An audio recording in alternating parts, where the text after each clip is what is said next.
After months of quarantine, we're all interested in how we can become our best self. The team at Permanent Makeup and Cryo is here to help you get the flawless makeup look every day without the extra effort or time. When it comes to your appearance, you deserve the best care that money can buy.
The moment we've all been waiting for has finally arrived. 26 hard-fought races over the course of 30 weeks have been done and dusted. And now, coming up tonight on Pit Stop TV, is the opening round of the Outlaws Sim Series playoffs. Good evening, all, and welcome to the virtual Daytona Beach, Florida. Ed shares alongside for the call this evening, and Ed, the quest for the championship begins here. 16 drivers are now slated with a chance to win it all, and what better venue to kick things off rather than the virtual World Center of Racing. Yeah, absolutely, Emerson. I mean, this is the time all these drivers have been waiting for all season, the playoffs starting, and to possibly chase for a championship. Some chasing for their first championship, some also trying to go for their second championship, but we're going into a place with multiple unknowns. Not only are we at the Daytona International Speedway, we're at the Daytona Road Course, for all things seriousness. But these cars have never touched the Daytona Road Course, which is the big unknown here, but I'm definitely looking at past experience on most of the road courses in the regular season to definitely play a factor in how tonight might shape out for some of these playoff drivers.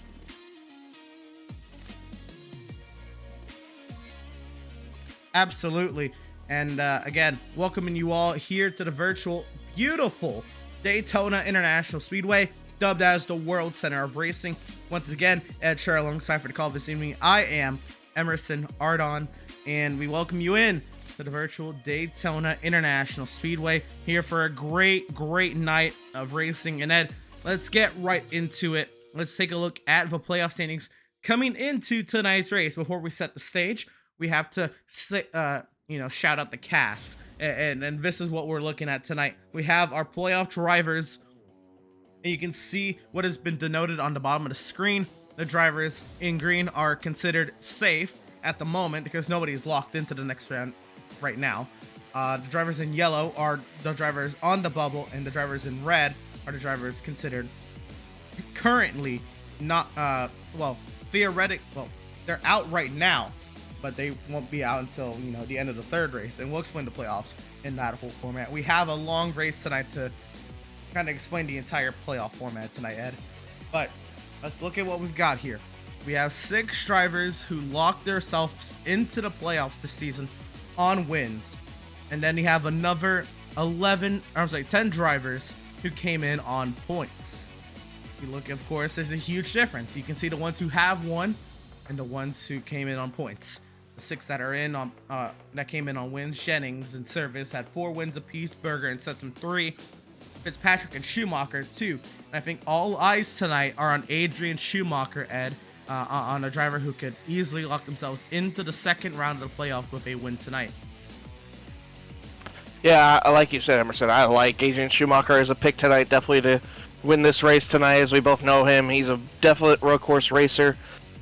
He's won, I believe, if I'm correct, the last 2 road course races, if I remember correctly. I'm pretty sure on that, but Another driver I would like to look at possibly to win this race is Max Service. I mean, Max Service, the last couple times we've been to the road course, he hasn't been the fan of it, but I think he has what it takes to possibly pull out consistent finishes. He has been able to finish off consistently top 10s and get stage points, but not only has he done it, Seth Berger's done it, but one guy I want to take a look at below, possibly on that bubble line, I feel like James Gilliard might have a little something to say about all this before all said and done, before we go to round 2. I feel like James Gilliard, out of all those drivers on the bubble between him and Andrew St. Cyr, have the slight chance to possibly maybe get a couple stage wins and clinch themselves into the second round easily between the first 2 races.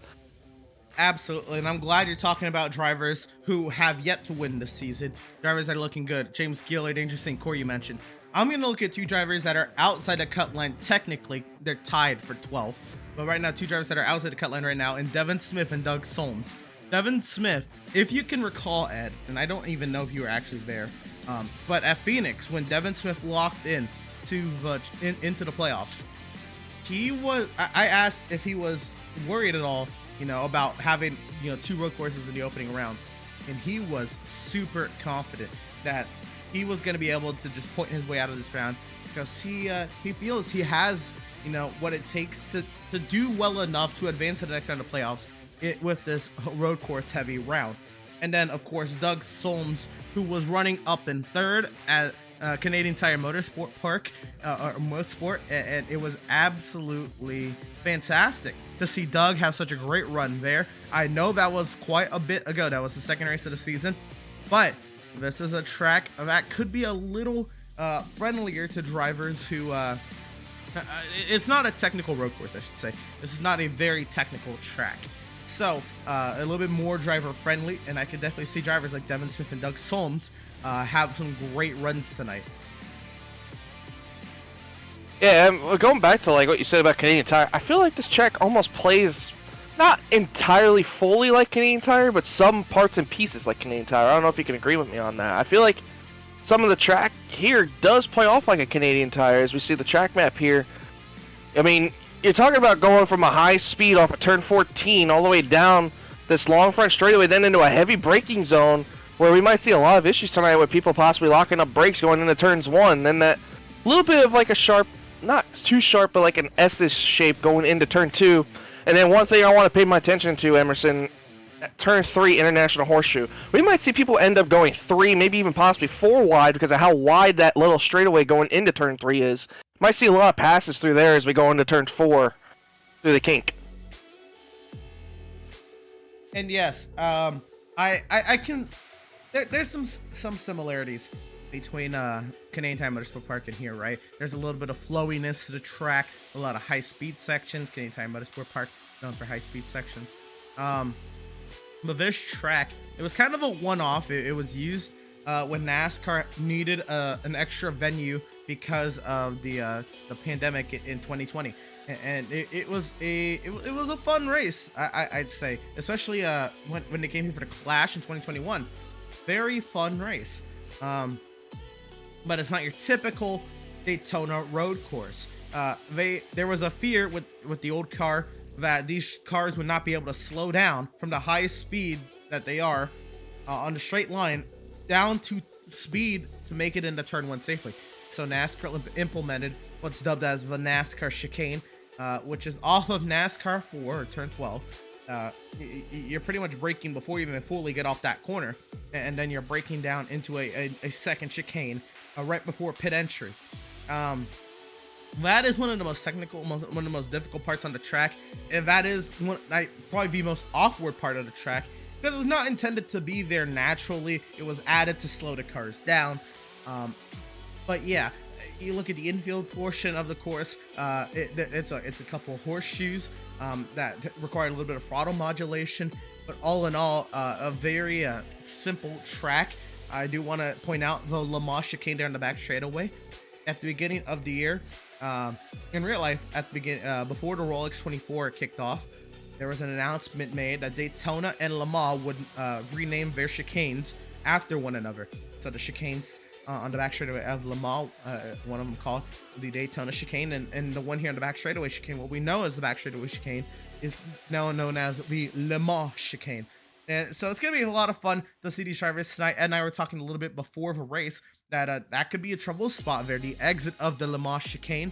And there's a whole lot that can go on here. These cars in the kink is, again, a very high-speed corner and is wide open in sports cars. These cars may need a little bit of a lift. There's a very limited traction coming out of turn 6. A lot of different factors to look at on this track. It looks easy on paper, Ed, but could be a very difficult track.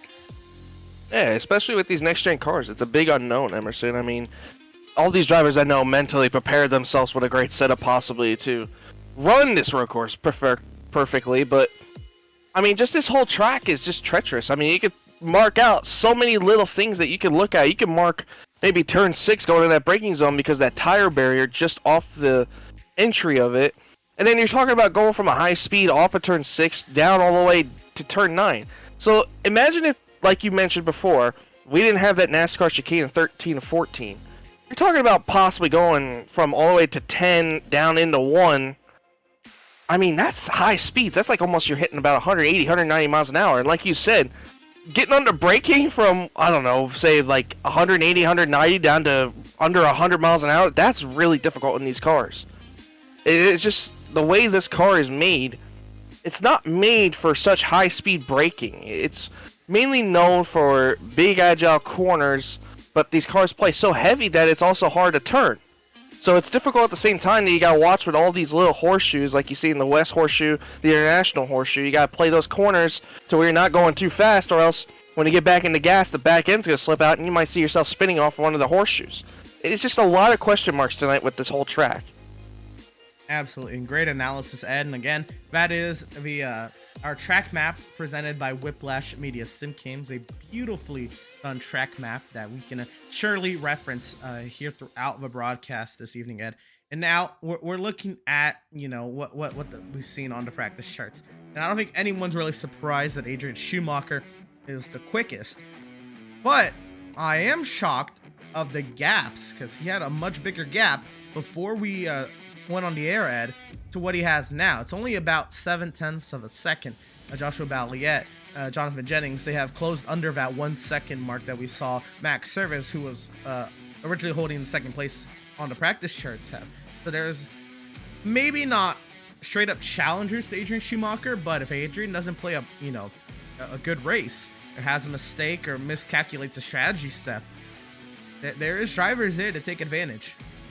And that's exactly where I was going to go with Emerson. I mean, during these practice charts, I'm not even going to look at who's fastest compared to Adrian. The guy that's going to be able to compete possibly with somebody like Adrian is going to be somebody that keeps the car on track all night and runs consistent lap times.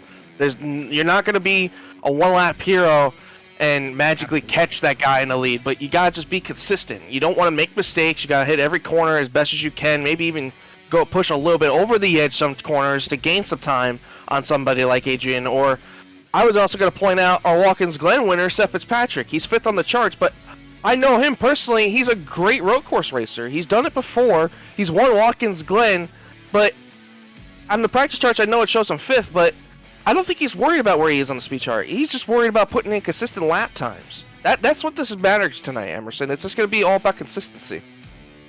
Absolutely. And I can't wait to see who ends up being the most consistent tonight, because certainly you can bring pace to a track. Like you said, there's definitely going to be those one-lap heroes, but who can run 55 perfect laps? Maybe this isn't even that physically demanding of a road course, Ed, but my goodness, is it a mentally taxing one? Oh yeah, I wouldn't be surprised if some drivers complain that they're sore or, you know, maybe be sweating a little bit. I mean, this is a really difficult racetrack, especially with how these cars are. I mean, from right to left, heavy brakings into high throttle situations, high speeds going into sharp corners where you gotta be heavy on braking, and you know your brain's just clicking at 1,000 miles an hour. And plus, not even that, we're in the playoffs, so it adds a little bit more stress to it. It's the first race of the playoffs. You want to be consistent as you possibly can to possibly get stage points and be there in the end. That's going to be the big thing with stress. It's just who's going to be that one driver that we're going to look at tonight and be like, that guy had a perfect 100% race and did exactly what he needed to do before we go next week in race number 2 in the first round. So Ed, here in a moment, I'm going to ask you who who you would like to kind of get a hold of before we get going here tonight, and whose brain you would like to pick. But before that, or your time to think would be right now, because we have to give a shout out to our partners here at Pit Stop TV. Of course, shout out to the Whiplash Media Sim Cams, the official graphic and camera provider of Pit Stop TV. If you like what you see on screen with these beautiful camera shots from around the World Center of Racing this evening, go ahead and head over to www.pitstoptv/Whiplash and see about getting yourself one of these Whiplash Media Sim Cam packs.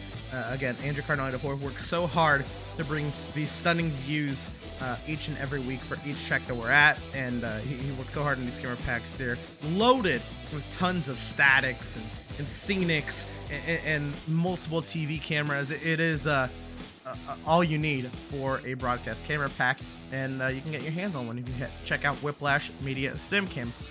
Of course, Sim Rat Market. Oh my goodness, somebody just ate the tire. Wow. Sim Rat Market, of course, is the site you can head to if you just need a base paint scheme for iRacing, a custom base scheme, right? You don't have the time to put in the work to make a beautiful car, or you don't really know what you do when it comes to painting, or you just want a different perspective on how to paint a race car on iRacing. Head over to simratmarket.com. They have tons of paint schemes, templates for you to get your hands on. Use code PSTV at checkout for a discount on those paint schemes, of course. And you can buy that paint scheme, put your own logos on it, put your own spin on it, and use it, throw it on for your iRacing car and have a great time with it. Again, simratmarket.com for your paint scheme needs. And, of course, Permanent Makeup in Cryo, Maine. You can contact Permanent Makeup in Cryo, Maine at www.permanentmakeupinmaine.com. You deserve the best care that money can buy. Now, Ed, in the waning moments here in practice, who would you like to see if you can get a hold of this evening? I mean, is it really a surprise? why don't we talk to the guy that's on the top of the leaderboard right now, Adrian Schumacher, possibly? See if we get a hold of him real quick. Let's see if he's going to spill any secrets to us this evening. Ed, he's with you. Adrian Schumacher, it's the boys in the booth. You got a copy? Yes, I do. All right, well, Adrian, it looks like you're getting pretty comfortable out there. I mean, you're currently scored at the top of the charts and the practice charts, but I want to ask you a little bit differently about how you feel about the race. Do you feel like you have to put a little bit more effort into qualifying than you would at any other track possibly for this event tonight? Oh, yeah. It's such a long lap that if you mess up once,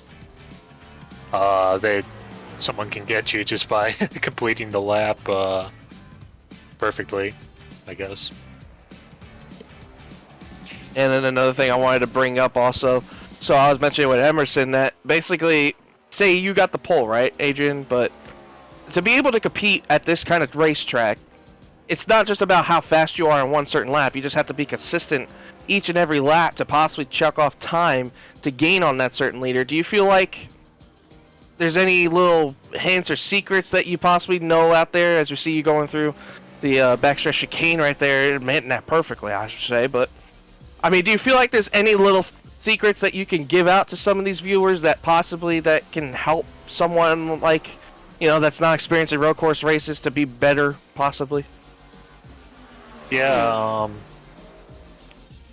I mean, one thing I find at this track that works better than any other track for road course is brake bias adjustment throughout the lap. And there are pretty big swings, about like one turn throughout the whole lap, up and down. Well, Adrian, we appreciate you very much for giving those little tips and snick bits, but we see you rocking off some pretty fast times, as I believe you just went a little bit more faster there in the practice charts. But it looks like you got a comfortable little piece there in that 82 Red Bull Toyota, so we'll let you get back to practicing, and good luck tonight, and hopefully we'll be talking to you later. Thanks, guys. I'll put on a show. You love to hear it. Again, the driver we saw absolutely obliterate the field. There was a driver who stayed out to try to lead a lap from him at Laguna Seca, and even he couldn't get the lap because Adrian was so far ahead. The other driver that I want to talk to, and this one's going to have to be a little quick because time is waning down here in practice, but I do want to get a quick word in with Doug Solms. And Doug, you made it to the playoffs. I'm so happy for you. and now you're here in a road course loaded round where I think you actually might have a little bit of an advantage over some of these guys. How are you feeling about your chances? I'm a little nervous. Haven't been around here very often in a next gen car, but hoping to keep it on the track and have a good finish. Absolutely. And Doug, I know it was a while ago, but I know we like to flash back and think of your great run at Most Sport at round 2 on the season. Is there any kind of magic that you think you're going to be able to bring to the road course round, either tonight here at Daytona Road Course or in 2 weeks time at the Charlotte Roval, that you might be able to get some ice? I'm hoping I have just as good a race as I had there, if not better, and hopefully a win would be really nice. Oh yeah, huh? Just gonna hopefully keep it on the track and do the best I can and move up. Certainly. Well, you're about to get the qualifying here. I know qualifying is very important, very long laps. So just a couple quick words with you. We'll let you get back to it. Again, I'm so proud of you to making the playoffs, and wish you the best of luck tonight. Thank you very much.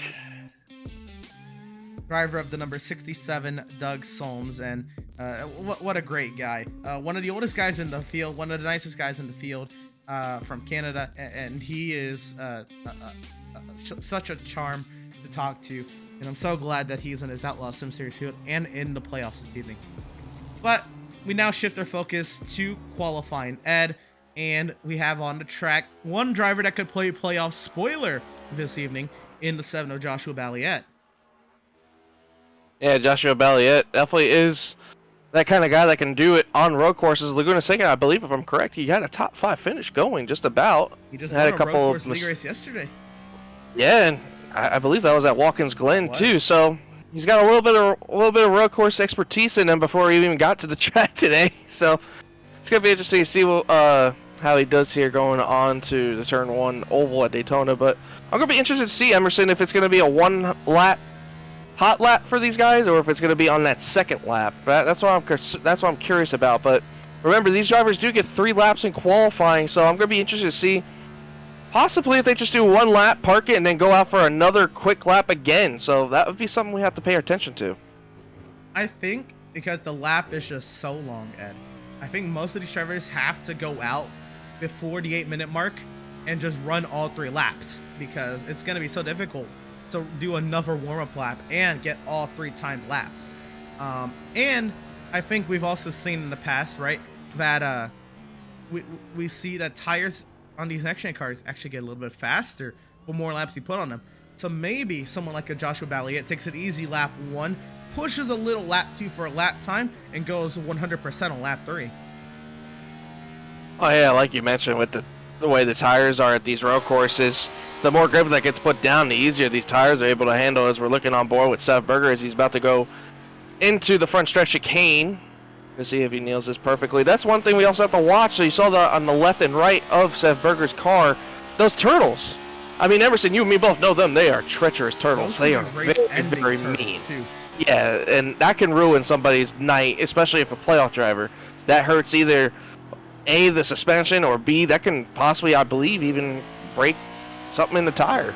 So that's something we're gonna have to watch tonight. At the 71 of Jeremiah Stutzman, I think he's on a warm-up. I don't think anyone's on a timed lap right now other than Seth Berger and Joshua Balliet. Adrian Schumacher just started one as well. But looking at Jeremiah on his out lap, this is a forgive me, I think Alexander Rossi livery that he has on his car this evening, and we can see if we can bring some luck. Usually in the Joey Logano inspired paint scheme this evening, or at least to start the playoffs off, for a whole different look for the strategy guru himself and Jeremiah Stutzman. And Logano is usually one of those types of guys that you find as a sleeper on some road courses. He's a good road course racer, but not as good as, most of the NASCAR field that we have today, like Chase Elliott or Tyler Reddick or some of those other road course ringers, or Martin Truex. But we're on board here with Jonathan Jennings. And the new scheme, too, Popeye's 91 machine. Not bad. I'm going to move for chicken now. Yeah. I could go for some chicken. Yeah. No, if this race ends on time, Popeye's is less than a block away from me. I think I can hit one up before. before they close if this race ends quickly. But no, Popeyes is great. Glad to see Jonathan Jennings here in the playoffs. He's got himself a new look. He coupled an orange car with the orange playoff banner this evening. You'll see almost every playoff driver. I tried to get all, but almost every playoff driver will have an orange banner on their windshield like that and an orange spoiler on the rear end. Well, not the clear part, of course, because that's clear plastic, but the painted part is orange. And you'll see most drivers will have that this evening. And as you see there at the top of the board, Adrian Schumacher with a 52.6. It's only about 3/10 off his practice time, so not a bad lap for Mr. Adrian Schumacher there. Why don't we ride on board with him for a little bit, just to show the understandings of how this track layout is in these next-gen cars. You see he goes down to turn 2, or not turn 2, excuse me, second gear going into turn 3, going through now the kink. He upshifts the third gear there. Carrying a lot of speed down into this horseshoe down here. You're going to have to go heavy braking down to this horseshoe. All the way down to turn 5, going into turn 6.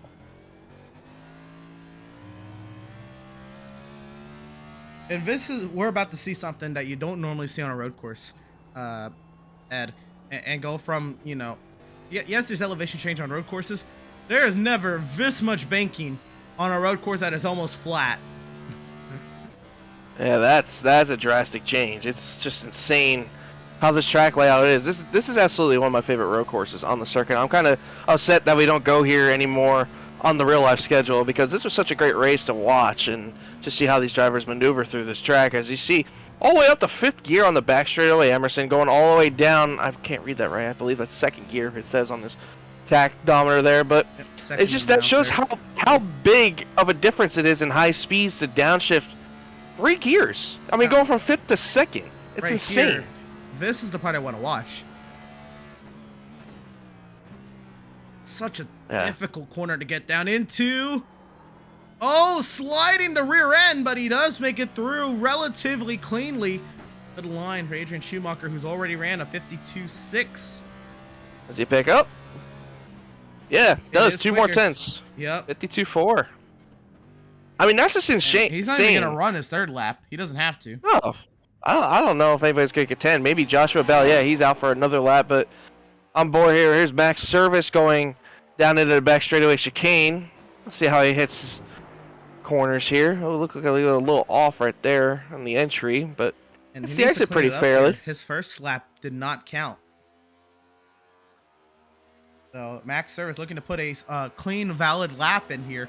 The 4-time winner this season. See how he gets into the NASCAR chicane. He said last week that this was the corner he was most worried about, and now he said this is the corner he's most confident in.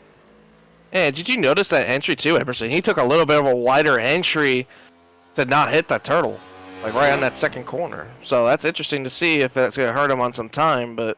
Well, you know what, Ed? That 2nd lap was also invalid, so I think he did that to straight line the exit and try to go 100% on this timed lap here. So I'm intrigued to see what the regular season champion can do here on his first qualifying attempt for a points race after winning the regular season title. Max Service and to get up through the gears now and approaching the kink. This is a corner again. I'm also wanting to see how drivers take. Is it wide open in an NextGen car? No, you have to lose about 10 miles an hour before entering the kink. And then just look at that speed difference. I mean, you're going all the way down to about 45 miles an hour on that horseshoe. I mean, that's just insane. Just the speed difference here from going such high rates of speed down to possibly the slowest is just insane at this track. That's one thing we're going to have to pay attention to. I saw in practice a lot of drivers were starting to struggle with their braking points, and I saw a lot of lockups. I saw a lot of people missing corners, so we might have an eventful time here tonight seeing how some of these drivers handle these braking zones. So I'm intrigued now because Max has invalidated his last 2 laps, how hard he pushes this bus stop. The Le Mans chicane here on the back straightaway. Looks clean. It looked like he got a little wide on that 3rd part, but other than that, it looked good. It's just all about this last chicane up here. How much gain can you get off of this last chicane? As we saw Adrian, he was just nailing it. He was sideways loose, but still gained 2 tenths on his lap. But if Max hits it just how he did before, he should be okay. See, he cut it a little bit more shallow that time. He didn't go as wide out. He had a less on the This is left side of the out light. the lap. So to the line, is it going to count? And what will it be for the regular season champion Max Service? He'll go 5th quickest. Not bad. Trying to stay out of trouble. Top 5 starting spot will do you some good. He's a driver we haven't seen in a bit. I don't think we've seen him this season, but we haven't seen him in quite a bit. Joshua Stroud is. I think we did. Oh, and he'll nose it into the outside wall. I actually do think we saw him this season. We might have seen him at Charlotte. Yeah, Joshua Stroud, the last driver on the track, and I think that is going to do it with only a few seconds left here in qualifying. Ed. So that means Adrian Schumacher is the Pratt, Tile, and Stone Pole Award winner. Again, Pratt, Tile, and Stone serving Central Vermont since 2005. And now we are heading down track side to get our starting lineup this evening, Ed. And we're going to get to it here. Row number 1, we'll have the 82 of Adrian Schumacher. The 91 of Jonathan Jennings will start on the outside of row number 1. Row 2, we'll find the 7 of Joshua Balliet and the 2 of Seth Fitzpatrick. Row 3, we'll find the teammates in Max Service in the 81 on the inside and the 77 Seth Berger on the outside of row 3. Row 4, we'll find the 93 of Kevin Powell, the 71 of Jeremiah Stutzman. In row 5, we'll see the 11 of Scott Bailey, the 96 of Matt Rogers. Yeah, in row 6, the 95 of Devin Smith. Alongside him, the 97 of Sam Borden. Row 7, James Gillard in the 33 alongside him. My sleeper pick, honestly, to try and have a good night, the 67 of Doug Solms. Row number 8, the 79 of Joshua Slade. Alongside him, the 94 of Matthew Byers. Row number 9, the 22 of Jacob Breeze. Alongside him, league owner Adam Gardner in the 56. And in row 10, we got Andrew Secor in the 12. Alongside him, Joshua Stroud in the 58. And that should complete our 20-car grid this evening, Ed. And, of course, for stages this evening, and I'll have to double-check, but I'm pretty sure our stages this evening, since this is a 50-lap race, will be scored at the completion of lap 10 and the completion of lap 23. And all that means is, while there won't be a change in session state, the top 10 at the end of lap 10 and lap 23 should be awarded stage points. And I'll get working on double checking that. While we do, taking a look at the weather conditions this evening, Ed. 86 degrees to track time, fairly cool. You see, it's very cloudy, and the winds pretty active actually at 11.5 miles an hour out of the southeast. Yeah, that shows me a little bit that the grip might pick up here a little bit quicker than I expect. So I wouldn't be surprised to see some of these drivers possibly pulling off some fast laps off the rip than we expect later in the race. As last time we were at Laguna Seca, I believe it correctly, it was like over 100 degrees in sunny California. So it's a little bit different here in cloudy Florida. So we'll see how that goes as the drivers are going through the chicane right now into the pit pace laps. But I would be interested to see how this this initial start goes. You know, these drivers are going to be not used to running this tightly together, so some people might have to back up their braking points into turn 1 a little bit different. We might see some drivers maybe possibly run over some drivers not being used to that. So it's going to be an interesting start here going down into turn 1. You're right, and it's also going to be interesting because we're going to be rolling off the NASCAR chicane unless Adam's going to allow these drivers to cut the chicane for the initial start. But what I do know is, yes, the stages are confirmed at 10 and 23, and we are about to get things started this evening, and the field is allowed to cut through the chicane. And as the iRacing.com safety vehicle speeds into the pit lane, the field in the hands of the 82 of Adrian Schumacher, we are racing from the World Center of Racing.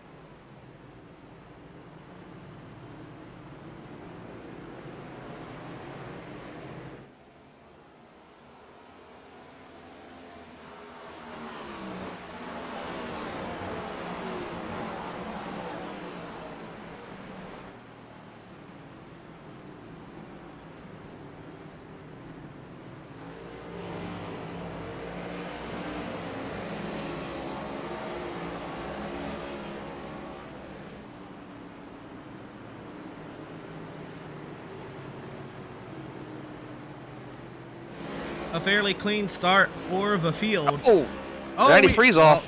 As I say that, Kevin Powell has gone around there. Yeah, I believe Matt Rogers also had an issue. He was, he's spinning out again right off a turn, right off coming back onto the oval. I believe, yeah, he's going to tow it. There was a lot of contact off that initial start, Emerson. I saw turn 3. James Gilliard had a problem locking up the brakes, ran into the side of Matt Rogers. We had a lot of chaos on that opening lap. Check it out here. Matt Rogers there in the 96.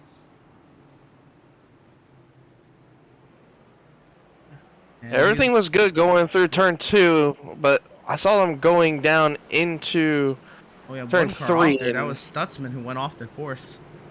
And James Gilliard just locks it up here. Oh my goodness. Big lock up. Oh, big contact there. That might have damaged the car. He might be okay. I think I heard that he broke something on the car. I heard him go over the radio saying something's broke. So it definitely destroyed. Oh yeah. The right tire. Having a hard time getting that thing to turn. The bubble bull. Rogers still not turning. 96 and Ray Rogers has been struggling from the beginning there in that 96 machine. But here's where we saw Kevin Powell spin off corner, and Matt Rogers, he was in trouble this whole time. It was not turning and looped it around. Implication for playoff driver too. So that's 2 playoff drivers that had issues between James Gilliard and also Matt Rogers. So that'll be big for them later on. But we'll have to calculate the points. So no stage points at all for Matt Rogers, it seems like. But then Kevin Powell looks like he just got back into the gas a little too soon and just back in, came around off the corner. Oh no, and I think Doug Holmes has spun. Also, I'm hearing Devin Smith had an issue.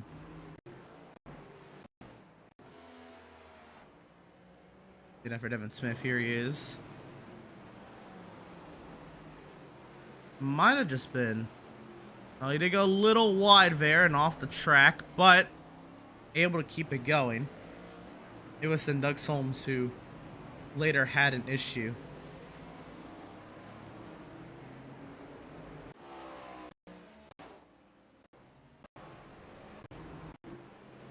Here it is, here it is, 67. A lot of implications for playoff drivers. You're right. Not what you want to see in the beginning round of this race. Let's see, Doug just... I think gets on the gas a little too hard here. Exactly what happened. Saying Kevin Powell, same exact thing. Luckily, no damage. He'll be able to keep it going. Loses a lot of time. Does make it back to that motorcycle course portion right there on the inside.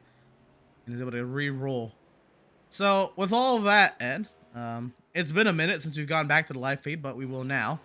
And get a look in on our race leader, Adrian Schumacher, who now has opened a 5.5 second gap over non-playoff driver Joshua Balliet. And then the next playoff driver behind is 8.5 seconds back of leader Adrian Schumacher, or 8 seconds back, and Jonathan Jennings.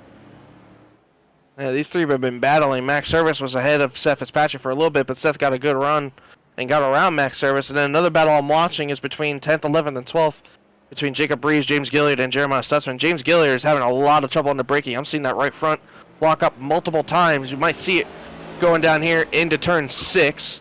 Just watch that right front. Or not the right front, left front, excuse me. Actually, no, it is the right front. Beg my pardon. I noticed that, and you can see in the replays, all that smoke was from this 33 car. And he is a playoff driver. He just doesn't have anything detailing or notating he's a playoff driver, but he is. All 3 of these are playoff drivers. I think he's since adjusted his brake bias, or he has a brake bias that comes in about a lap or 2, Ed. Because I think he's okay now, or he's just starting to back up the corners a little bit. Racing Jeremiah Stutzman here into the Le Mans chicane. Yeah, one's got to give here. Oh, and James looked like he powered it in there really deep. Oh, he did. On that entry. Oh, and Jeremiah might get a two for one here. He's now going to look to the outside of Jacob Reeves going into turn 13. And I believe Jeremiah's in the proper position. Yeah, Seth Fitzpatrick, I told you. He's a good road course racer. He won at Watkins Glen, so he's starting to show off a little bit here of his road course expertise. getting around Jonathan Jennings as Jennings goes a little wide there. Now Max Service might be able to take opportunity of that. Looks like he'll just fall in just behind Jonathan Jennings. Max is having a pretty good race so far. He's been consistently running decent lap times. Not as consistently as our leader, Agent Schumacher, but still, he's running competitive lap times to the rest of the field up in front of him. So, good on board with the 81 here as we're going down into the kink, going down into the West Horseshoe in turn 5. Yeah, you're right. Max has kept it on track. He's right where he qualified. You can see Fitzpatrick, even though he got the spot from Jonathan Jennings, he's having a little trouble there, locking up in both horseshoes.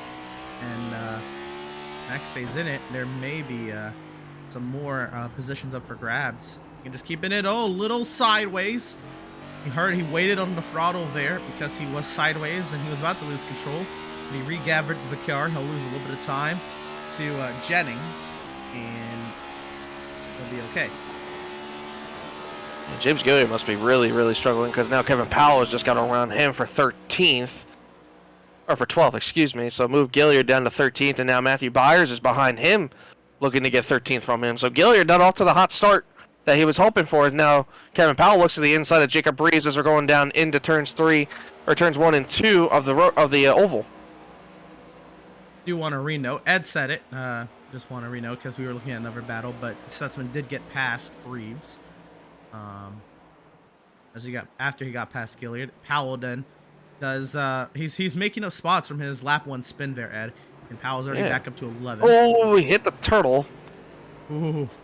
Gotta be careful with that. You don't want to hit it too hard. I think he got minimal damage from that, so it's not going to be too bad for Kevin Powell, but a really great recovery. I mean, that turn 1 spin, you could lose so much time. He's already knocking off spots. He's already one position out of the top 10. The NASCAR chicane, keep it nice and tidy. Everyone does. And Gilliard now for run on Reeves.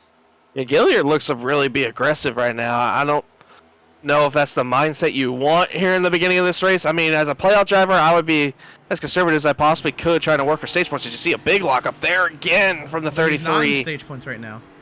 And that's the big thing that's concerning, too. As we're racing to lap 10, we got about just 6 laps to go before we reach the end of that. Well, I think that's why he's aggressive. He wants to get those stage points before lap 10, but locking up big time there.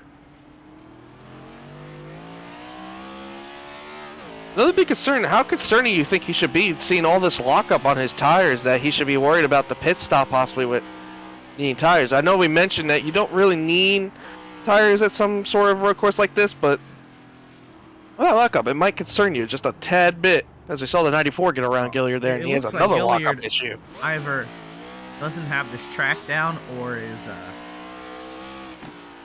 has a setup malfunction or something. This is not Gilliard. Gilliard's struggling. It looks like he's just struggling to get into these corners. So I think tire wear, I think it's going to be the least of his concerns. He needs to do a whole overhaul of this race whenever he comes into pits. Yeah, and I didn't notice either, Emerson. Another big thing we need to know, Andrew St. Cord did a starting park. He's not going to get any stage points. So that might hurt him even more. 4 drivers did, because we had 20 on the starting grid. Yeah, but Andrew St. Cord is the main noticeable one that was in the playoffs. Stroud didn't start. I don't think he wanted to get in anybody's way on the playoff race. So he decided just to sit this one out. Missing 2 others. I can't remember off the top of my head. Joshua Slade and Joshua Stroud. Already said Stroud, so we're missing one other. Oh, Sam Borden. Excuse me. Borden. Okay. And Gilliard, he ate some turtle curve there. He is not enjoying his time. Round V Daytona road course. Yeah, one battle that's starting to heat up a little bit. Adam Gardner's starting to run David Smith down a little bit for P8. How about a run for Adam? I mean, think about it. Last time we were at Daytona, he was one position away from getting a win on the Daytona Oval. So, and David Smith, a big lock up there. Adam might gain a lot of time off of this now. But, yeah, Adam Gardner was one spot away from getting his first career win in the Outlaws Sim Series. And we're right back at this famous track, but it's different this time. It's a road course, so it's a little bit different. Ooh, and Adam gets a little loose there off the exit. But And Adam's doing pretty good in P9 right now. Adam will be the first to say that road courses are not his cup of tea. And so he is looking to just get out of here with keeping the car on the track.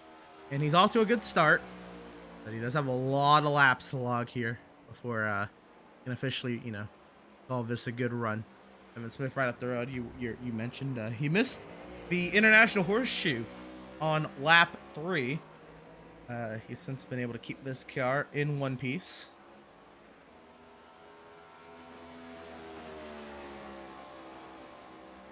Check in on Seth Berger. We haven't really had a check up with him all race. Hanging in the 6th position. That's where he qualified. Hasn't lost any spots, and car looks clean. Yeah, it looks clean, but my biggest concern is he's a little slower compared to his teammates. I mean, Max Service is running 55s. I mean, we know Adrian Schumacher in that camp is running 53s. Don't really want to compare times to Adrian. I don't know if anyone's comparing times to Adrian. No, but Seth's teammates are running about 1 second to 2 seconds a lot faster than him. So it's a little interesting to see if Seth is just really being patient with it around this course, or if he's just maybe, trying to keep it on track and not really push anything. But I mean, no matter what, he's going to be in the battle for stage points. And he's only 4 seconds behind his teammate Max Service, and Scott Bailey, another one for position behind him, is only 4 seconds back of him. But I mean, you got to think you might want to start picking up the pace a little bit, especially if that guy behind you starts running faster lap times. But from looking at the charts right now, Scott Bailey is not really running faster than Seth Berger, so I think Seth is just having a little bit of a conservative race right now, it looks like, for that 77 machine. Yeah, I'm looking at the order. I don't think anyone last lap ran a lap faster than the car they're chasing other than Devin Smith. Yeah, that's also one, man. Actually, Jeremiah Slutzman ran up. Yeah, Jeremiah ran up 55 compared to Adam's 57. For the most part, I think Steph's just, this is the opening round of playoffs, right? He's won a championship already in the Outlaws Sim Series, so he knows how to get it done. He has points to his name, and he's in the top 10. He doesn't have to push. I don't think he has to, hurt himself. Especially, we know how his knee can get. I felt bad, for him, because you and I, we've ran league races together with him on road courses, and there'll be times where he complains about his knee, and he has some serious knee problems. And I don't think he's trying to push himself physically right now. He's just trying to keep this car on track. 50 laps at Daytona road course, while it's not a physically demanding road course for somebody who has a bad knee, definitely could be. Yeah, and I remember that I think the one time we ran Watkins Glen, he was telling us how much pain he was in. I mean, he was frustrated. That's not that physical of a road course. No, and he was in pain. Yeah, so and, you can hear it, and especially with how this track is, especially with the 14 turns and all the chicanes and horseshoes, it's gonna hurt. I feel like in the end, running 50 laps around here, but I think he's doing okay right now. I think, like you said, he's just running conservative and doing especially as good as he can right now compared to his teammates. So yeah, I think he's just trying to keep the car on the track. I don't think he's too pressed right now. Back up front, Adrian Schumacher, an 11.8, 11.9, looking maybe 12. Second advantage out in front of Joshua Balliet, and 18 seconds over his playoff competition. And it's starting to look like Laguna Seca again, Ed.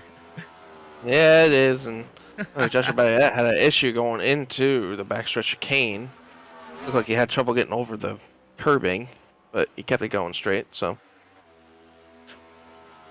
Other than that, Joshua Balliet's running some pretty good lap times too. He's a second off our leader, but still, he's running competitive lap times. So, like we mentioned, Andrea makes that one little mistake. You never know.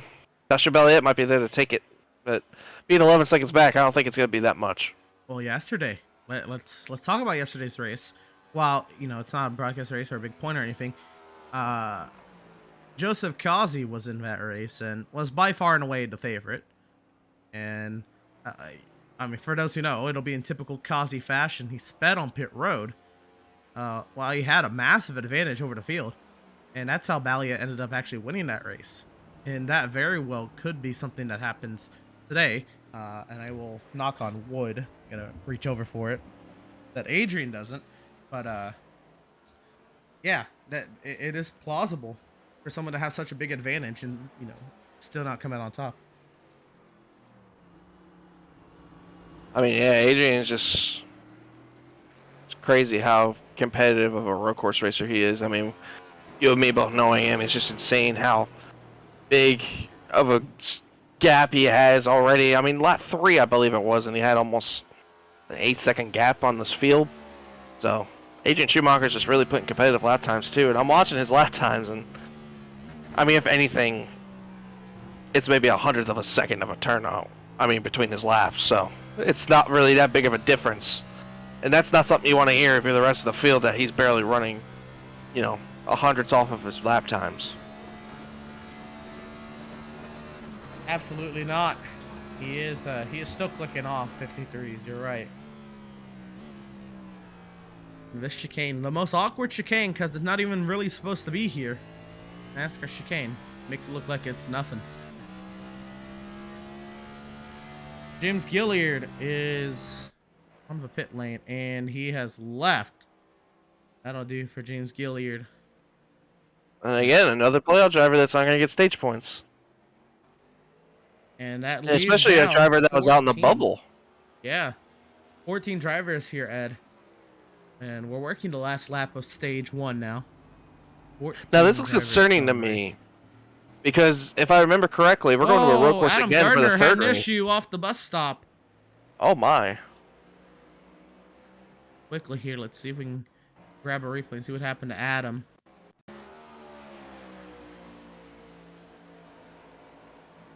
Here we go. We got Adam into the Le Mans chicane. And let's driving it in hard, and Oh, he missed. he went the too exit. wide. Yeah, and I remember he just had to correctly, slow I down. heard. Yeah, no, not even that. I heard in the drivers' meeting too, Emerson, Adam Gardner pointed out directly, if you cut any part of any of the chicanes, you have to stop to a complete stop. Well, that's what I'm saying. He had the. Well, yeah, there you go. Yeah, you're right. He had the bus stop penalty there, and he stopped there. You serve it also. That's intriguing because you don't normally hear that, but you know what that does to Ed is it clears up any, any interpretation of the rule, right? You cut any part of it, you got to stop. It's not like, oh well, I kind of cut the entry, but gave it up on the exit. No, if any part of it. But here we go. Yeah. The 82 of Adrian Schumacher. Been on cruise control. But the driver with 2 wins on the season, looking pretty steady, trying to get a third. Adrian Schumacher wins stage 1 with a 15.5-second advantage over Joshua Balliet. And the one battle we might want to watch coming to this start-finish line, Adam Gardner is in 11th place, and Kevin Powell is just in front of him. Coming to the start-finish line, they are going down the back straightaway right now as we see Max Service and Jonathan Jennings getting ready to cross for 4th and 5th in the stage. But Adam Gardner's pushing it hard. He's going to drive it deep into the backstretch chicane. Oh, Kevin Powell actually missed it. Now So doing all that, Adam Gardner's going to gain the spot out of that. But he's got to keep it clean through the NASCAR chicane. He can't cut it. I was curious how hard Adam was going to push for the stage point. He knows every point matters. It's going to be interesting to see how Kevin reacts to that. That was interesting. He took a dive bomb to get Kevin Powell there. Looks like Adam's going to get through the chicane good. He's going to end up getting 10th place in the stage. So that's a point for Adam Gardner. That's a great play. That's a great point, too. We have a lot of playoff drivers that are having issues today. And for Adam to get a point, that definitely means a lot. That's huge. Good opening round. Opening stage here for playoff drivers. Stage 1 goes to Adrian Schumacher over Balliet, Fitzpatrick, Jennings, Service, Berger, Bailey, Smith, Stutzman, and Gardner. Those were the 10 across the line, Ed. And well, let's go ahead and we're gonna go side by side here. Pit Stop TV. Stage 1 has concluded. We're not gonna go anywhere. We're gonna step aside and hear a word from our partners. After months of quarantine, we're all interested in how we can become our best self. The team at Permanent Makeup and Cryo is here to help you get the flawless makeup look every day without the extra effort or time. When it comes to your appearance, you deserve the best care that money can buy.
Have you found yourself trying to hide your joy because you're unhappy with your teeth? Your smile is the first feature noticed in an interview, on a date, or in family photos. We want you to be able to shine bright as your best self, and our teeth whitening system is the perfect step toward restoring your confidence.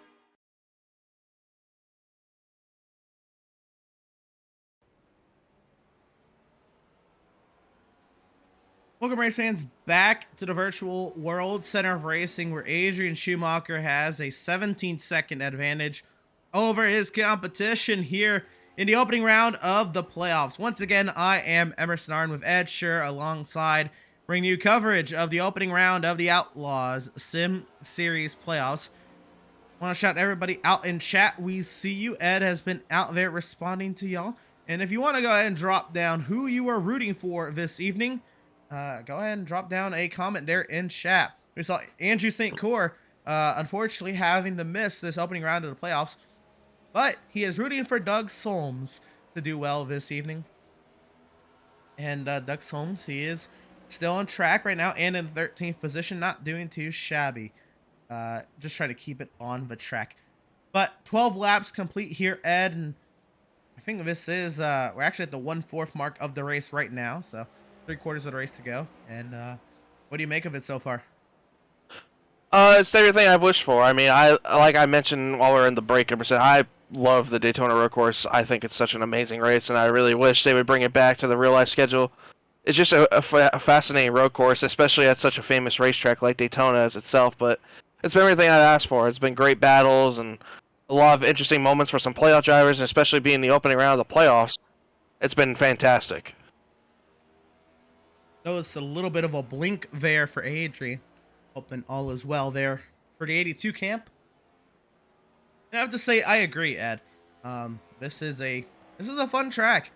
From running into 24-hour races with GT 3 cars, well, GTD and Pro and GTD, Le Mans and Daytona, and the running into prototype.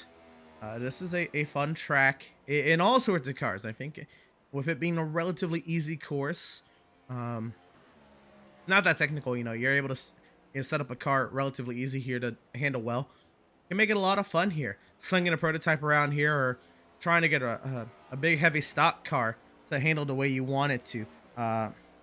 Really can be a fun challenge. I am intrigued, in real life anyway, that with the bigger, better brakes that keep being boasted about, and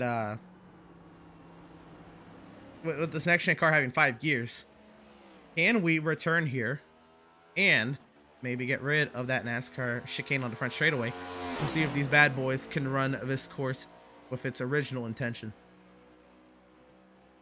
I wouldn't mind that idea, but I also like the NASCAR chicane because, say for all of a sudden, we have a battle for the lead possibly heating up and it's getting closer and closer. That guy in second might overdrive that chicane just to gain up some time. And, like we had in that clash that one year where Chase Elliott spun Ryan Blaney and Kyle Busch went on the win, we have that kind of moment happen possibly. That would be exciting. But I wouldn't mind like you said, Emerson, I wouldn't mind seeing how fast, we can go all the way around into turn one. I mean, who wouldn't love to see a 180 mile an hour stock car go from 180, 190 miles an hour possibly down to about 80 to 70 miles an hour going into turn one? Adrian Schumacher looked like he was struggling a little bit there at the center of the chicane, but is doing all well. The driver he has absolutely driven away from, well, is everybody, but the driver first on that list is the 7 of Joshua Balliet. And Mal, you're sitting here in second. You're having yourself a good race for the most part. I think only one little mistake. Other than that, got the car on track so far. How are you feeling? I know it looks like you feel a little bit better than you did before practice. A lot better than practice. I thought I wasn't even going to be competitive when I was running my first practice lap. Well, just happy to be somewhat on pace. Not on pace compared to Adrian, but compared to everyone else, looking pretty good. Just, once you get by lap 1, it's pretty easy drive. So, it was fun out here. Having some fun. Yeah, we were just talking about, NASCAR had a very short-lived tenure here at the Daytona road course. being though, it was because it was added to the schedule because of the pandemic and NASCAR needed some locations. Not really intended for NASCAR. What would you think if it were to return to the schedule? I think it's a really, really good track. That actually puts in some passing zones with the big oval portion and some heavy braking into the bus stop and the NASCAR chicane. But honestly, I like how they did it. I think it was 2020 or 2021 when it was part of like a back-to-back type weekend where they did this and then the Daytona Road, Daytona and then Daytona Road. That was pretty cool. Yeah, I think that was a part of Speed Weeks. They ran a Clash here, and then they ran the Daytona Oval races for the 500. Also, I'm very intrigued with maybe a night race on a road course idea, which could be something that comes to fruition as NASCAR keeps adding road courses. So 8 on the Xfinity schedule. I am very excited for that. But back to this race. How's the tire wear feeling? Are you looking at more or less the same strategy now that you've gotten, into this race run here? Are the tires capable of going the whole distance? Yeah, more than likely we're not going to be taking tires here. Tires still seem pretty good. They dropped off a little bit, but they're not really going to be worth it because I'm just about after 3 laps, you're just going to be running the same pace anyway. You're good. Like they're better for like the first 3 laps of a run. And you're really bad on the first lap on the cold tires, but then they're really fast for 3, and then they just drop off, and they're about what they are here. It's just not going to be worth anything taking the tires.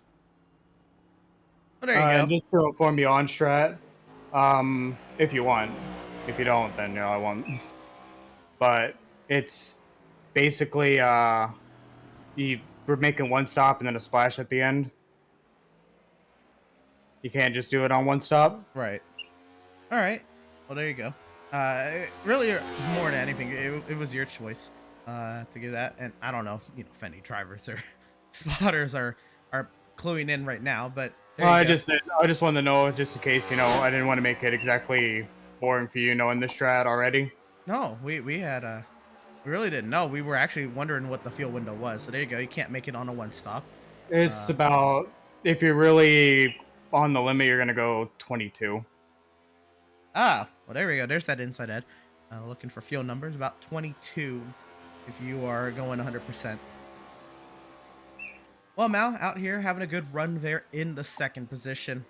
Are you running 100% right now? Is there any extra pace? Or are you just running laps? I'm just cruising. Just cruising? Not going to catch the guy in front, and Sure. guy behind them run about the same pace as him. Just trying not to make mistakes. There you go. The driver in 2nd place, Joshua Valiette. And Mal, do appreciate your time.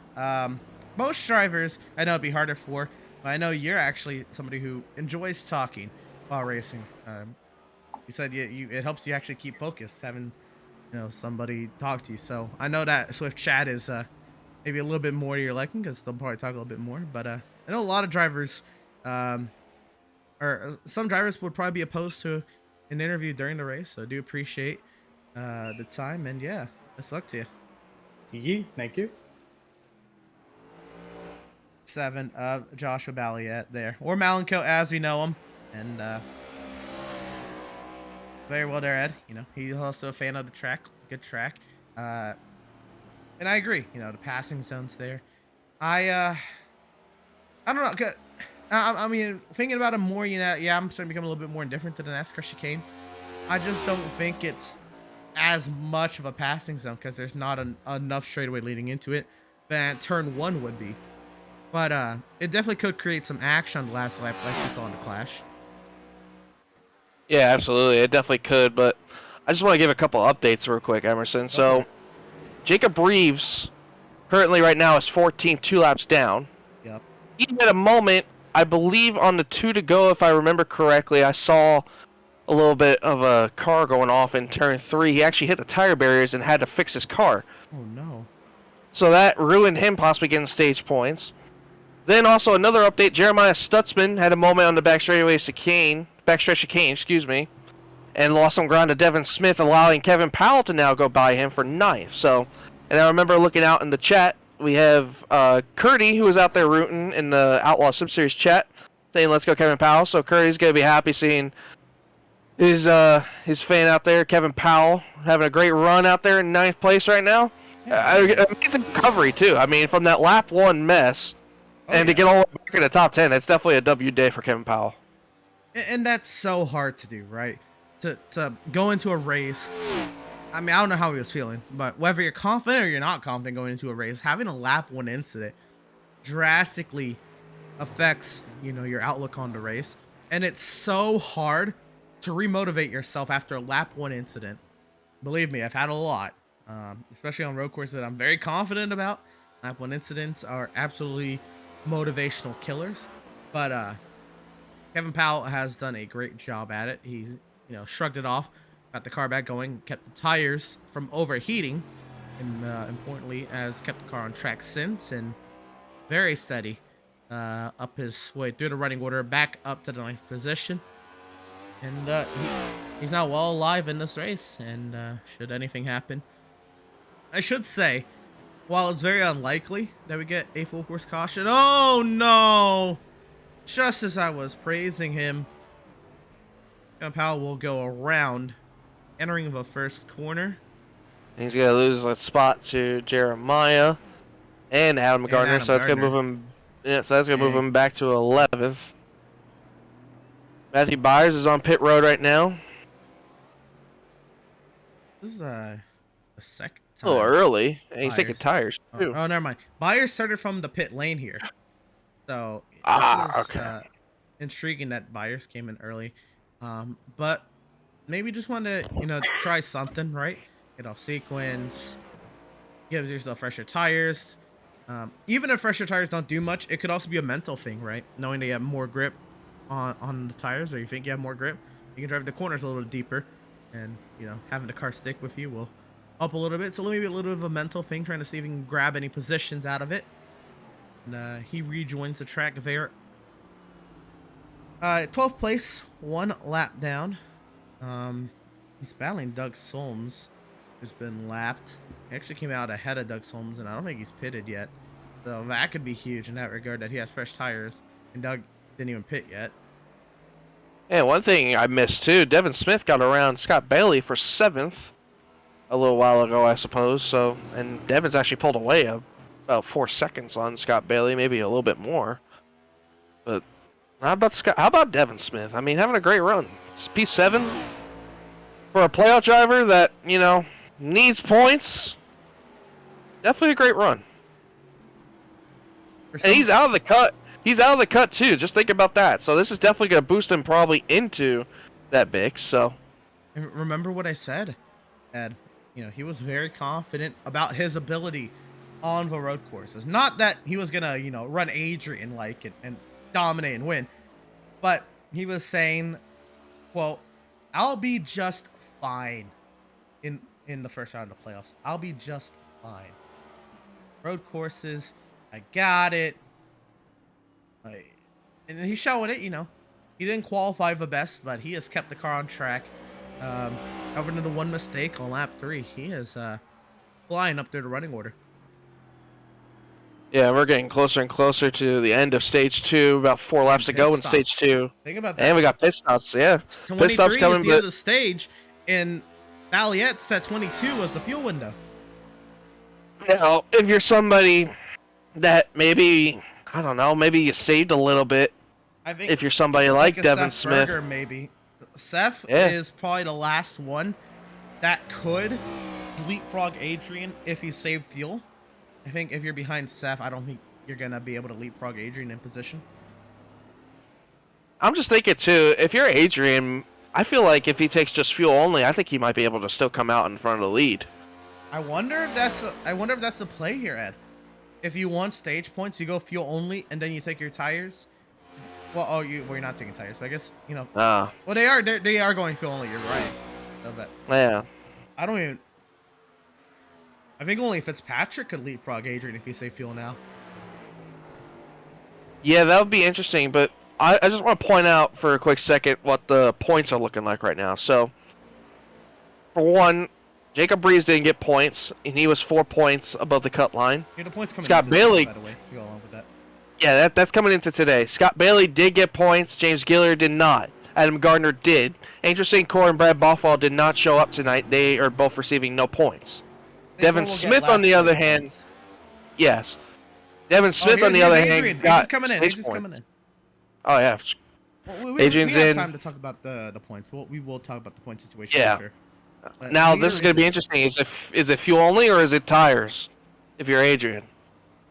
But I know you said we're not taking tires, but maybe somebody like him, maybe, he has I don't such know, a maybe gap it feels that better. he could be safe, right? It's just fuel only for the 82 car. Now, how much fuel? Is he filling it up all the way? I mean, you have to. Here comes Joshua Belliet as well in the pit road. Adrian is down and away. Oh, Matthew Byers is off. He's off on the front straightaway chicane. He stopped on the. He has a stop and go right now. Seth Fitzpatrick stays out. Here comes Max Service through the front stretch chicane. Let's see if he peels off. I'll let you know here in a second. Max Service also stays out. There you go. Jonathan Jennings is coming to pit road. The two drivers who were running hard, they had to come in. Now, So Jennings. Fitzpatrick didn't even take the lead with that, for what it's worth. But we are looking at the stage, lap 23, the end of lap 23, to see who can get stage points. Here's Jennings. There he is. Seth Berger stayed out. Jennings is going to get overlapped by Seth Berger now. This might actually end up hurting Jonathan Jennings for stage points, but it might help him in the long run towards the end of the race. And actually, Jennings, I saw the jack go up. I don't think he intended to take tires. He saw it went up and it was straight back down. Down and away. So I don't think he intended to take tires. Devin Smith is coming to pit road. Devin Smith.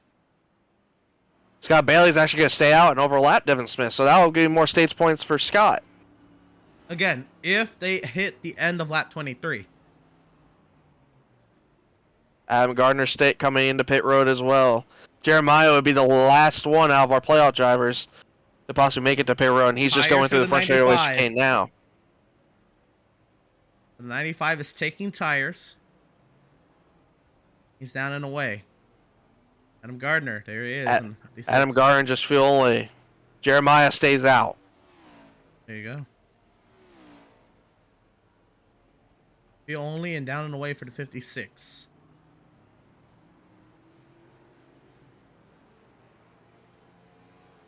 So I have all this. Joshua Belliott's second. Seth Fitzpatrick's third. And here comes Fitzpatrick. Oh, Seth Fitzpatrick coming to pit road now. Okay. Well, that's what I'm saying, Ed. Like, they stayed out, but can they stay out to 23? Yeah. Now, is Max going to come to pit road now? He's on the front race chicane now. Nope, Max is coming in this time. Stutzman had a problem.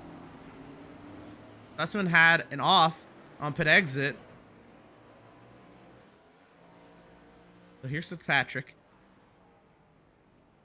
And Seth Berger on pit road as well. Yep. And wait for the 2 car. Now this is a really sketchy pit road exit too. It's really, really skinny, and plus going into that braking. Yeah, I wouldn't be surprised. This whole pit road exit is really, really tricky. It is really difficult. Seth Fitzpatrick gets out of the pit exit clean. Max Service as well. Looks like he's getting out clean. Now, Jonathan Jennings did get Seth Berger back, but he's not going to get Max. Well, but remember, Max was already ahead, and Scott Bailey is staying out. Scott Bailey now, he has started lap 22. If Bailey can go one more lap past the start-finish line, Bailey might be able to pick up that spot on Devin Smith.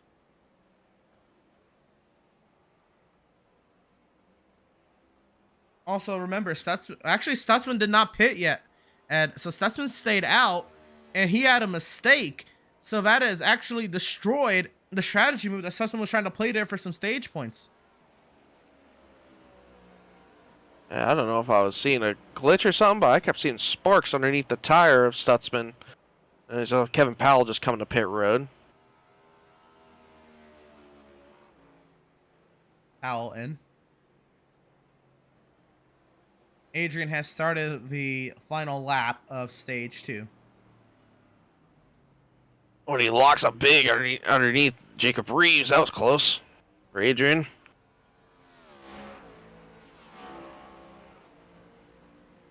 Now, from looking at my scoring, I don't know if it's the same for you, but Jeremiah Stutzman would be the last car to get stage points.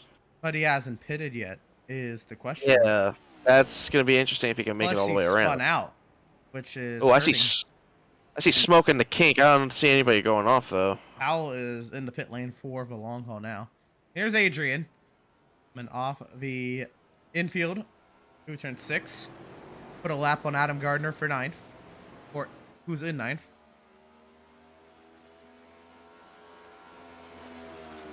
And Stutzman is towed. Is Stutzman done? Stutzman will not. No, he's lagging. He's just having a lot. He's having a lot of issues with his internet right now. He's been blanking a lot. So that was not a glitch. The Sparks is because he is lagging all over the track, and he is trying to save the field to get to stage 2, or to completion of stage 2. The good news for him is he's a lap down, and why that's good is he has to run one less lap on the fuel. But here comes Adrian Schumacher, looking to get a clean sweep for the stages this evening. Adrian Schumacher wins stage 2 here at Daytona. Gardner will finish 9th. Jeremiah Stutzman does have to cross the line before Matthew Byers does, and he stays out. So Jeremiah Stutzman will finish 10th, and he will get that 1 stage point, Ed. And here comes Joshua Belliot through the front stretch chicane to finish 2nd in the stage. Yep. He'll cleanly get 2nd. And Seth Fitzpatrick just now going through the front stretch chicane as well. He will receive 3rd place stage points. Max Service also, if he gets through the front stretch chicane cleanly, will get 4th. With Jennings in 5th, Seth Berger 6th. Well, they haven't Scott crossed Bailey the line yet, so let's not call it their positions yet until they. No, but I'm solidify. just saying that's where everyone's running now currently. But we'll see if any mistakes possibly happen. Here comes Jennings now. The Max gets a clean run to the line. There he is. And Jennings, so 4th and 5th solidified. And 6th. Seth Berger. So here's the real thing here. Does Devin? Well, Scott Bailey just went around. Scott Bailey just went around off of turn 6. He keeps it going though. That's huge. I think he was lapped in that exchange. Devin Smith has yet to end stage 2. There's Devin Smith. Off of NASCAR 4. And into the front straightaway chicane, right in front of leader Adrian Schumacher.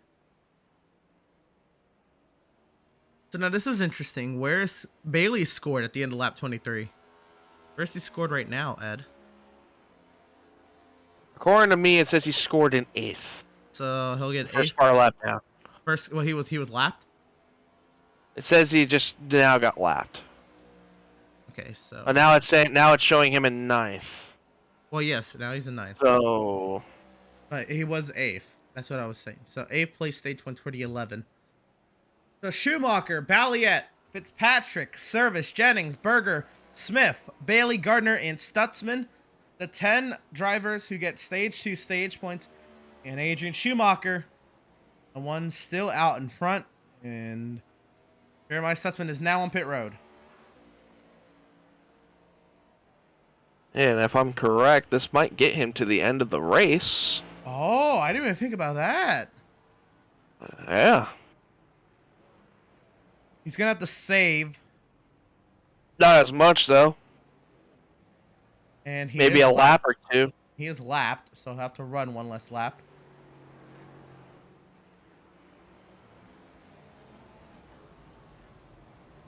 Maybe the plan is for Jeremiah to be the first car 2 laps down. They'll run 2 less laps this entire race. And for all those Kevin Powell fans out there in chat, Kevin Powell has taken it to the garage and called it a day, so I'm not really sure what happened to the 93. 6 cars still in the lead lap. Max Service, one of them, trying to battle Stutzman.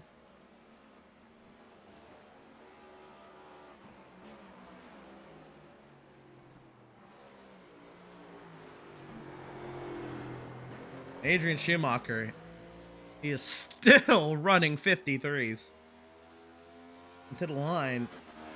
That'll conclude the first half of this race.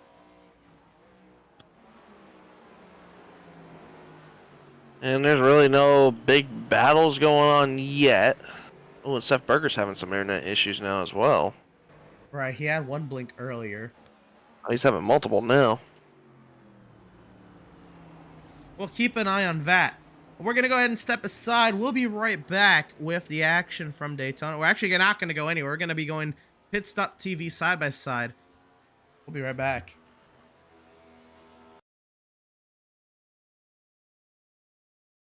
Have you found yourself trying to hide your joy because you're unhappy with your teeth? Your smile is the first feature noticed in an interview, on a date, or in family photos. We want you to be able to shine bright as your best self, and our teeth whitening system is the perfect step toward restoring your confidence.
Have you found yourself trying to hide your joy because you're unhappy with your teeth? Your smile is the first feature noticed in an interview, on a date, or in family photos. We want you to be able to shine bright as your best self, and our teeth whitening system is the perfect step toward restoring your confidence.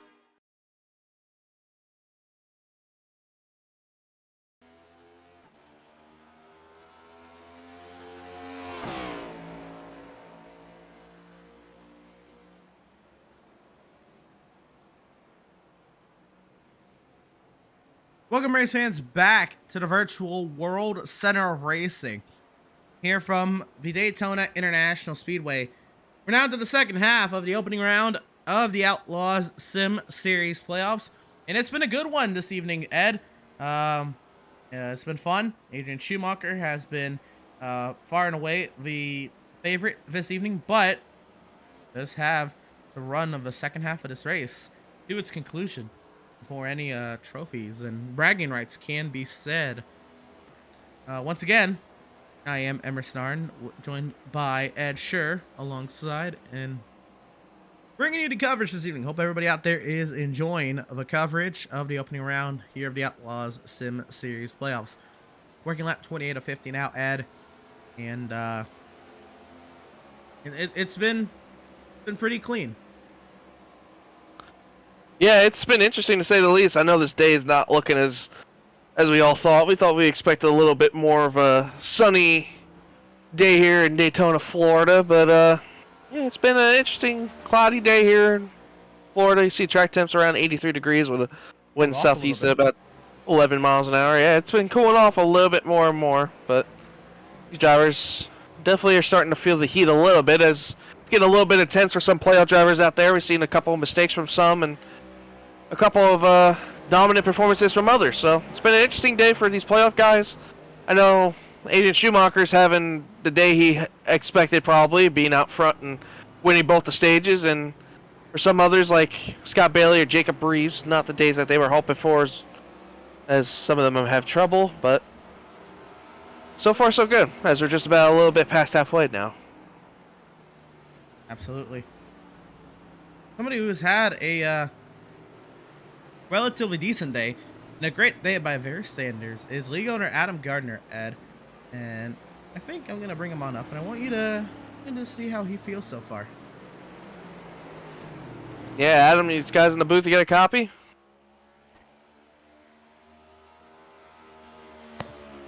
Yeah, I got you.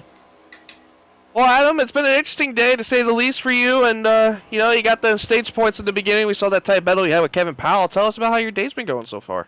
Considering it's on a road course and it's definitely not my strong point, I'll take it so far. Definitely playing the points game, especially with it being a road course heavy round, and definitely needed those ones. I think we might have gotten points in stage 2. It was close though, but I'm not 100%. But yeah, we're just trying to keep it on the track, not make as few mistakes as possible, and see what happens. Yeah, and I think we can confirm that you did get stage points in stage 2, so we just don't remember where exactly. We have to go back and look at that. But we've seen a lot of issues today with some playoff drivers around this course, and you know, you've been having one of those considerably clean days so far. And we mentioned how the last time we were here, you finished one position short of getting your first career win in Outlaws. Did that kind of bring a little bit of excitement, knowing coming back here that you? I know it's different being a road course, but still, you gotta have a little bit of confidence coming here today. No. The road course aspect is a completely different animal. My main goal is to just try to keep it on the track, get as many points as we can, try to get a little bit of a safety net before we get over there to the Roval, and try to make it on to the next round. I knew coming into the playoffs this was going to be the hardest one to make it through, but I feel pretty confident that if we make it through this one, we're good to go. Well, Adam, it looks like you got a little bit of a busy hands on you as Joshua Bellier gets around you. But that's all right. It's his job to pass me. We'll let you get back to it. Oh, hang on to her there. Got it. There's a lot of runoff down there. Yeah, you got a runoff. You got plenty of options, but we'll let you get back to driving around this fabulous road course, and we'll be talking to you later, hopefully. Sounds good. And it's so cool that these drivers, Ed, are giving us their time. They are busy right now. They are working. But drivers today, I asked, is there any drivers who would be intrigued by an in-race interview this evening? And quite a few were, actually. We experimented with it a little bit at Laguna Seca. I know that was very Swift heavy, but that's just because I know that they talk all race anyway, that they were going to be okay with talking to us during the race. So now I you know, kind of had a game plan coming into today's race, right? That it may get a little spread out, and you know, I have the chance. Oh, somebody just clipped the wall. Whoever is directly behind Adam. That's the 11 of Scott Bailey. Oh, and it was a battle for goes around position again until Scott Bailey went wide there through the second part of the NASCAR chicane. And while technically, yes, he did cut the NASCAR chicane because he was trying to save the car, he did stop. So he did technically serve his complete stop. But big moment there for Scott Bailey. And he was just, I mean, this is a battle for position we were about to watch, Ed. Yeah, and I'm looking back at that, actually, and it's actually good that he ended up going as sideways he did, because if he went any more straight, he's cleaning that inside wall out with that left side, and that would definitely end your day, especially with how these cars are with their tires. So that definitely ended up paying out pretty good for Scott Bailey in his defense. So Sure. I know he's still trying to get Adam Gardner for that position, and Adam's been, looks like he had a little bit of a struggle going on a little bit while we were talking to him, but Adam, I just like the confidence that Adam had in his voice. I mean, he knew it was a road course, and he knew what he had to get done. He wanted to get as many points as he could before we get to the end of at the Charlotte Roval in the third race of the first round. And we know everyone has that circled next week when we go back to someone in an oval next week. So Milwaukee, yeah, those who are not keen on road courses, they have to capitalize next week. yeah, Milwaukee Mile. If I'm Andrew St. Cyr, if I'm James Gilliard, or Matt Rogers, Jacob Reeves, I have to perform really at my best at the Milwaukee Mile. So Definitely have to circle that one for some drivers as definitely their key mark to get into the next round of the playoffs. But I like how Adam's approaching it. I'm already looking forward to that last race and making sure I have enough points to clinch myself into that second round. He has that great mindset to make it to as far as he possibly can in that next round. He's definitely doing it today. Yeah, great mindset there. 4 of a 56 of Adam Gardner. Oh, and Adam actually just went across the turtle and has a stop and go on the front stretch chicane. This is going to bring Scott Bailey back into it. There's Scott Bailey. And I believe they're going to Adam. be... They might be side by side almost going into turn 1 if Scott has a decent amount of run, but I think Adam's back on the gas just a little too soon to where Scott can't get there. Adam looks like he's struggling. I've seen him locking up the tire recently a little bit. So he's going to have to be careful about that. For Adam's sake, I think he can be okay, right? I think he doesn't have to push this too much. He's gotten his stage points, right? Now just finish the race. Yeah, absolutely. If he has to let Scott Bailey by, so be it. But he's already grabbed his stage points. Just bring him home. And the next guy that's going to possibly battle him is Matt Byers and Jeremiah Stutzman. They're both just going on the exit of turn 1, going into turn 2 now. I was going to say, but they have a little ways. Plus, they're starting to battle one another. Yeah. So you never know what's going to happen between those two. Plus, you might have that little bit of extra cushion. Don't let Scott Bailey be the one to breathe down your neck and possibly stress you out to him doing anything. Right. And plus, you got Steph Fitzpatrick and another lap car and Jacob Breeze just behind. So you got really no pressure if you just let Scott go. Right. But how great would that be a confidence boost if Adam can duke it out with Scott Bailey and, get the best of him, on a track type that he's not confident in himself in. Absolutely. That would be a big boost confidence. Oh, Seth Berger has an issue. Uh-oh. I'm watching him through the kink right now. He's really slow. There's some Does he left have a front problem? damage. That machine. Oh, I think he did again. I mentioned when we were side by side that Seth went off in turn 1, and this time he definitely did. And oh man. Well, let's see what happened. Oh no, and not turn 1. This might not be good. This is turn 3. This is the Turn international 3. horseshoe. Excuse me. Here's Seth Berger. And he had trouble when we were side by side going into turn 3, just driving in a little too deep. Berger Nation holds Oh, he your locks breath. up there. Oh, and he hit the guardrail, not even the tires. Yeah, that's definitely not gonna be good for that 77 machine. He's definitely gonna have to come get that fixed. I'm watching him. Off. Oh my goodness. I don't think it's meatballed, but his toes definitely knocked out of alignment. I think he's meatballed. Well, remember with the update, you no longer get meatballed with a hit like that, but your toe Yeah, he just missed the back straightaway chicane just now. He's actually going driving through the tire barriers. Right. So it's not a meatball by iRacing Zen, but you are probably gonna have to come in to repair that thing. Yeah. And it's gonna be a lengthy repair too, so this might put him multiple laps down. And this is huge. We saw him at Laguna Seca have an issue, and he had a great run at Watkins Glen. He duked it out with Zoltan Herzeg for that final spot, and Seth in trouble now. And he's going to be coming down the pit lane this time. Oh, this might not be good either. He might have just got to slow down too. When you have a slowdown, you have to serve it before you go to pit road. He might have a black pit road, right? Yeah, he might have just got a black flag. Just more pain added onto it. Trouble for a playoff driver in the opening round. Now Seth Berger's in the box, and we'll keep a tab on how long this stop takes, but this could be rough. The good news is Berger Nation, he has bonus points to his name. And Ed, I think, so we were talking about it before pit stops, right? Now would be a good time to look at those points, Ed. Yeah, and like you said, Seth has a decent cushion, plus he got those stage points earlier in stage 1 and stage 2, so it ain't going to hurt him as bad, but it's still going to be an interesting little change, so... But, I mean, looking at everybody else, Jacob Reeves not having a good day like he wanted. He was +4. Scott Bailey definitely got some stage points, I believe, earlier in the race, so he definitely maintained that momentum. James Gilliard did not. He actually ended his day early. Angel St. Cord never showed up to the race. He just started and parked.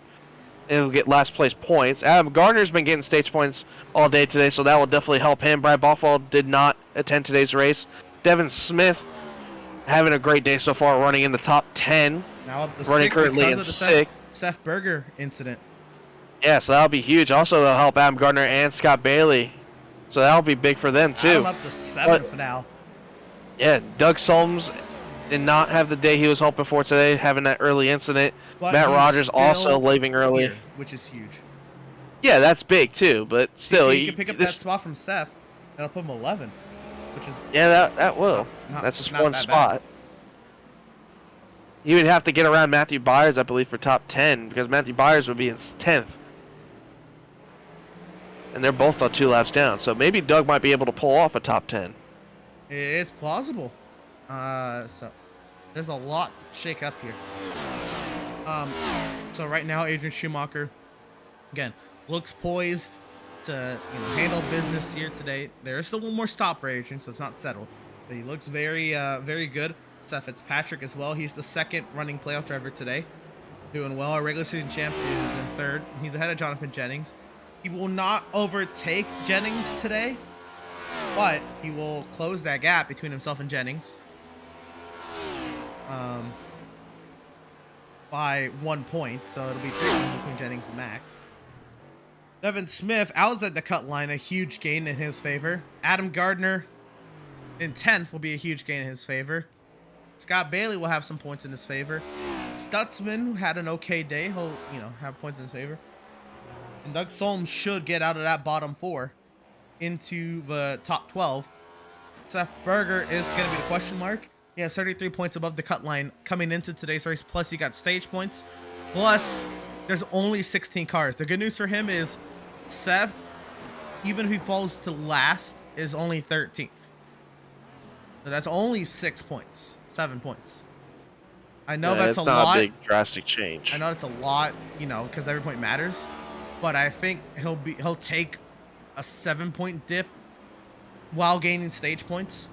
Honestly, he might just stagnate where he is today. Yeah, possibly. And you never know how that will pan out for Seth, but I saw him waiting in the infield care center. I was gonna see if we could pull him up to get an interview, but I saw he disappeared. Oh. I think he's disappeared now. Yeah, I was looking at him, but no. But I think Seth still should be okay. I want to say partially his knee may have had something to do with it, because that was the second time we've seen him run off in that turn 3 area. And that's a heavy braking zone, too. So you're talking about, wear and tear on the body and, physically. Seth is not in great shape to be messing around a lot with the gas and brake pedals, because we both know how his knee is. So I have a feeling that might have had something to do with possibly why he had that incident. And Seth Berger has returned to the track, Ed, so he's not even going to be in 13th. He's going to be 12th. He is 3 laps down. And his battle for position is on the other side of the track. And if Seth has the pace, he could try to chase down Doug Solms and Matthew Byers, right? He's a minute back of them with 15 laps to go, so he's got to run some stellar pace. But the big thing is, where's Adrian compared to Matt Byers and Doug Solms, though? Because if he laps both of them, that might help Seth in his case. And Matt Byers, well, I think he's already lapped both of. Well, he hasn't lapped Doug Solms. I think. No, I'm saying, like, if he puts both of them 3 laps down. No, he's not close enough to do that right now, I don't think. Oh, Adrian! I hope you saw that, too, because that was scary. Oh, man. That was actually interesting how fast that repair was for Seth. I guess it wasn't as bad as I thought it was. That's another thing we have to learn, Ed, is with the update, that changed. Remember I said that's no longer a meatball flag by iRacing? So he's not required to serve that repair. I'm sure the damage that it did to his car is going to be weighed at a different level.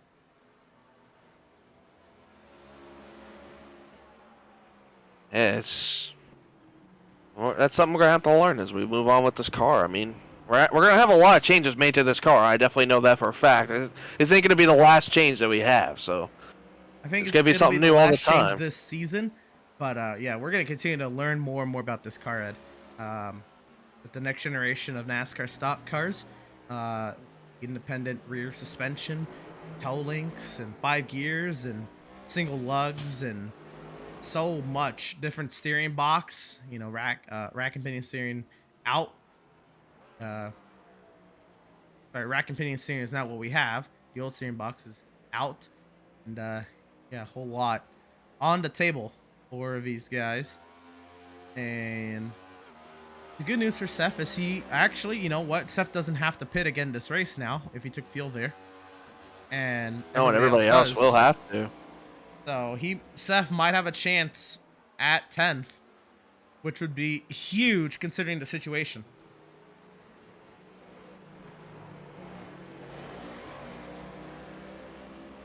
Yeah, it'd be interesting to see how much time he can make up though between, Doug Holmes and Matt Byers. As I think Matt Byers still needs to pit one more time. We saw him pit early in that first beginning couple laps.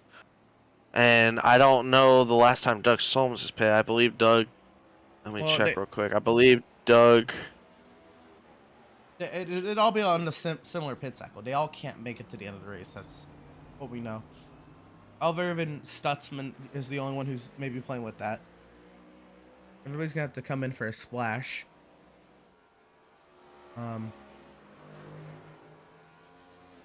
With that being said, Adrian Schumacher today, 36 laps complete, 36 laps led. He has not lost the lead. It's as simple as that. He is been utterly dominant. One more stop left in this race for a splash of fuel, and it is looking pretty stout for the 82 machine. And I'm looking around like the leaderboard right now, and I'm watching Jacob Reeves. And if I remember correctly, Jacob Reeves was ahead of the cut line by 4. Right. And if it stays the way it is, it's gonna finish 13th, 4 laps down, unless something drastic happens that ruins somebody else's race. But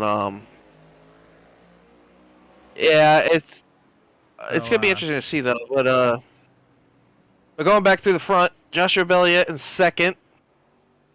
He's been having a quiet little day, running around in second all by himself. High as he's been with second, he started third, but hasn't really seen the leader in a while, as he's currently about 41 seconds back of Adrian Schumacher. We go a little bit further back there, about a little 26 I would just say about 27 seconds. Yeah, about 27 seconds. Seth Fitzpatrick in third. Again, another one of those guys that I mentioned early on in the race as a good road course racer. He recently won Watkins Glen. Definitely can show that he definitely has a road course expertise. So, a great day for Seth Fitzpatrick. Great stage points all around for him. Just a little bit behind him, Max Service in fourth. About 20 or so seconds back of him. Max Service also having a great day as usual. Having great stage points. Started around 5th place, up to 4th. He passed Jennings early on in the race for 4th place and has been pretty much cruising on sail past Jennings ever since he's gone by him. Then a little bit further back, as I mentioned, Jonathan Jennings. Riding our top 5. He's actually the last car on the lead lap. And the thing with him is he started second. He has dropped like a rock due to running order.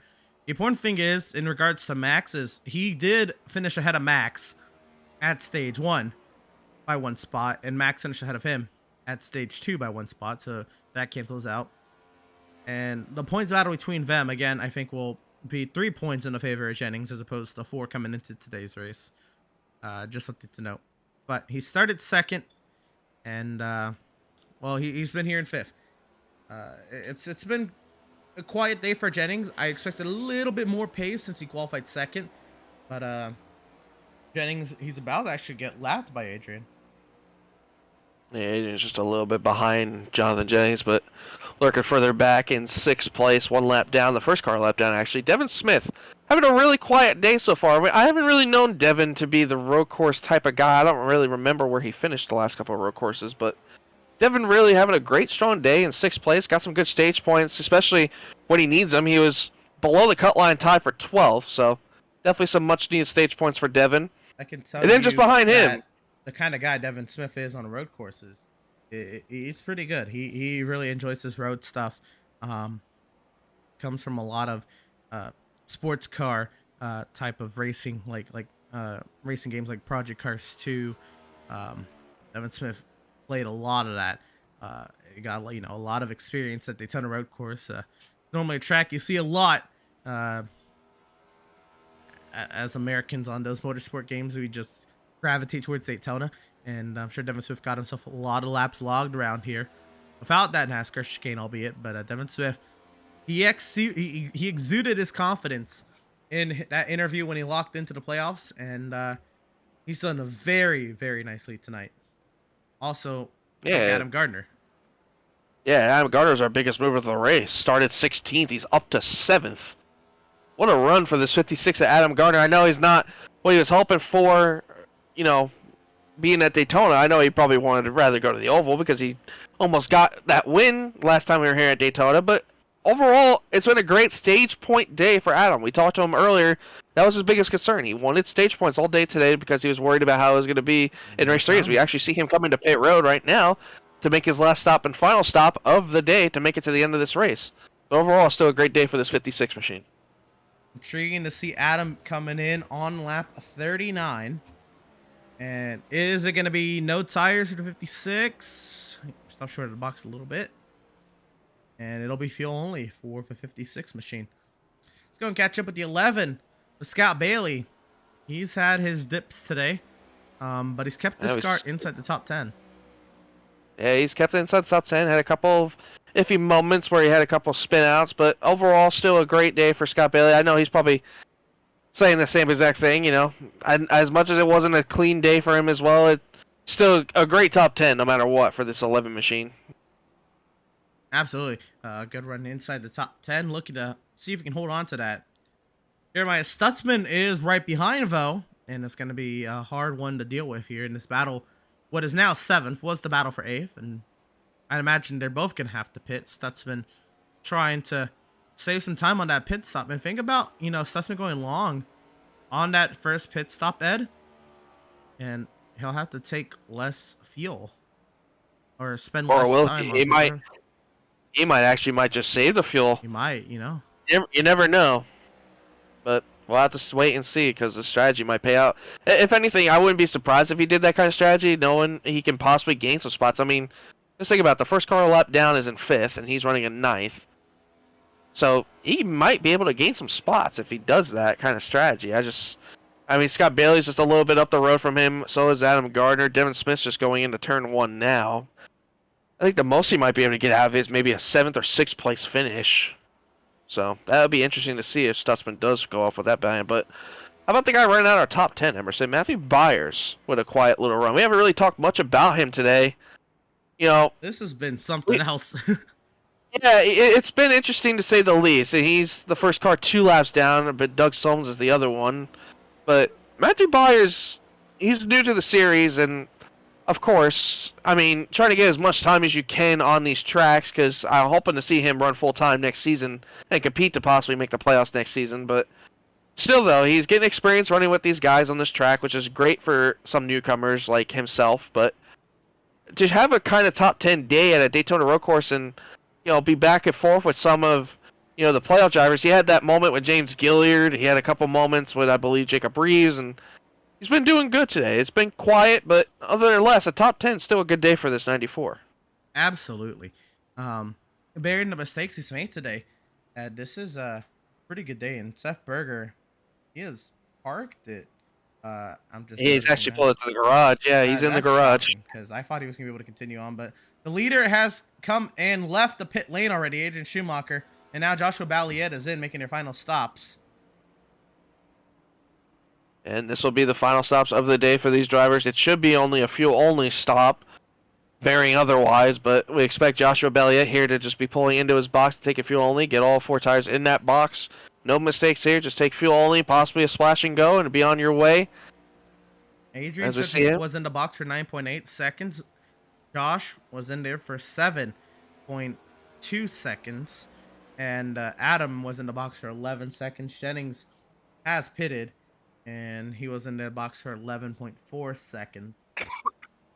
So we're still waiting on Fitzpatrick, Service, Smith, Bailey, Stutzman, and Solms to show their hand to round out this race. And Scott Bailey and Jeremiah Stutzman are really close right now. Something must have happened to Scott Bailey. Jeremiah is all over the back of the 11 right now. Well, we saw they were close, right?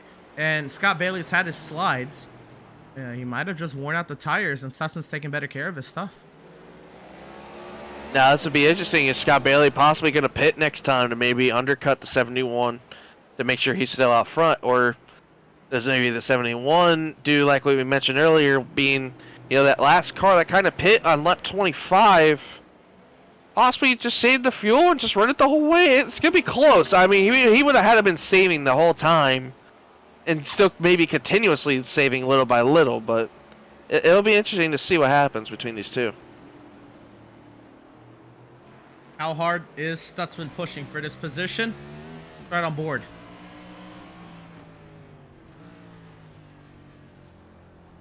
You see going into the tricky turn 6. Oh, look at that run.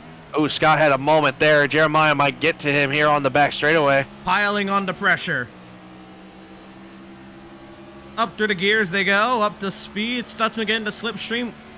Looking up high. Scott's going to defend the bottom. That's the preferred line you want to be, protecting the bottom going into this back straightaway chicane. Jeremiah's going to lift early to give him the room going into the chicane. I was hoping Stutzman's going to power off this exit here and get a monster run, but he does not set up for that. We'll watch this battle go around again. Devin Smith is on pit road in P6, just FYI. Max Service also on pit road in P4. See if anything transpires here in the NASCAR chicane. Scott Bailey is struggling. Ooh, a little wobble out of the 11 there. Missed both apexes there, but he'll continue on. Smith already rolling off the pit exit. And Max Service is down and away. 6 second stop for V81 machine. Yeah, still waiting on Seth Fitzpatrick to pit, I believe. Yep, still waiting on Fitzpatrick, Solms in the battle we were watching. Oh, Scott Bailey has gone wide at the International Horseshoe, and we've got a heads-up battle. Here we go. Here we go. Jeremiah's going to try to get around him, but it looks like he gave the room to Scott to get back around, going through the kink. Going into turn 5 in the West Horseshoe. Let's see who gives here. Jeremiah with a wider entry, maybe to get the runoff on the exit. Going down into turn 6. Looks like he's just going to stay behind the 11, just tuck in behind him and see if maybe he can force Scott into making a mistake into turn 6. This is where Jeremiah's been good. Doesn't get the runoff like Scott just did just now, but it'll be close again. Going down here into turns 1 and 2 on NASCAR 1 and 2, going down to the Le Mans chicane. Let's watch Stutzman search, and I think Bailey's gonna lift. Side by side. Down the back straightaway. And into the Le Mans chicane. Stutzman's ahead. Does Bailey pit now?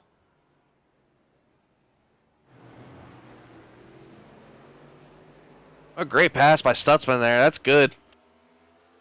Great stuff. Like you said, though, do we see Scott Bailey possibly pit here after being overtaken by that 71? Do you maybe just come get your fuel and know you can make it to the end here? Seth Fitzpatrick is in. Seth Fitzpatrick in, our third place runner. Grabbing fuel only. I'm going to keep my eyes on Scott Bailey. He's just coming out of the chicane. Yes, here he comes. He's coming down the pit road now.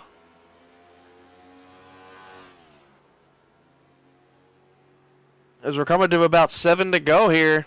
Maybe a tactical move to pit behind Stutzman so Stutzman can't react as easily to the pit stop. If Stutzman is going to pit. 5 seconds in the box and down and away. Remember, Ed, the drivers who pitted early had to take more fuel. The later and later we get through that first pit cycle of stops, the smaller the pit times are. Oh, and he bounces it off the wall! Oh, that might hurt his time there. That might help Stutzman big time.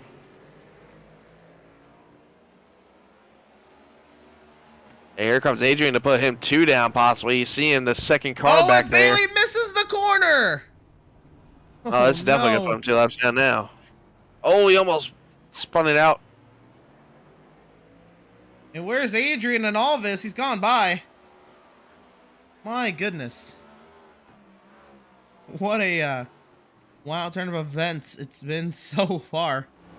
Now, if I'm Stutzman, I'm just running a good race right now. I know he's probably not going to be told that the 11 had as big of an issue as he did on the exit of pit road, but still, he just needs to be clean. Discord.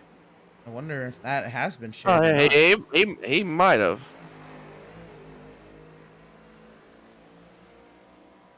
But watch Stutzman, the last driver to, well, Doug Solms has yet to pit also. Be fair with that.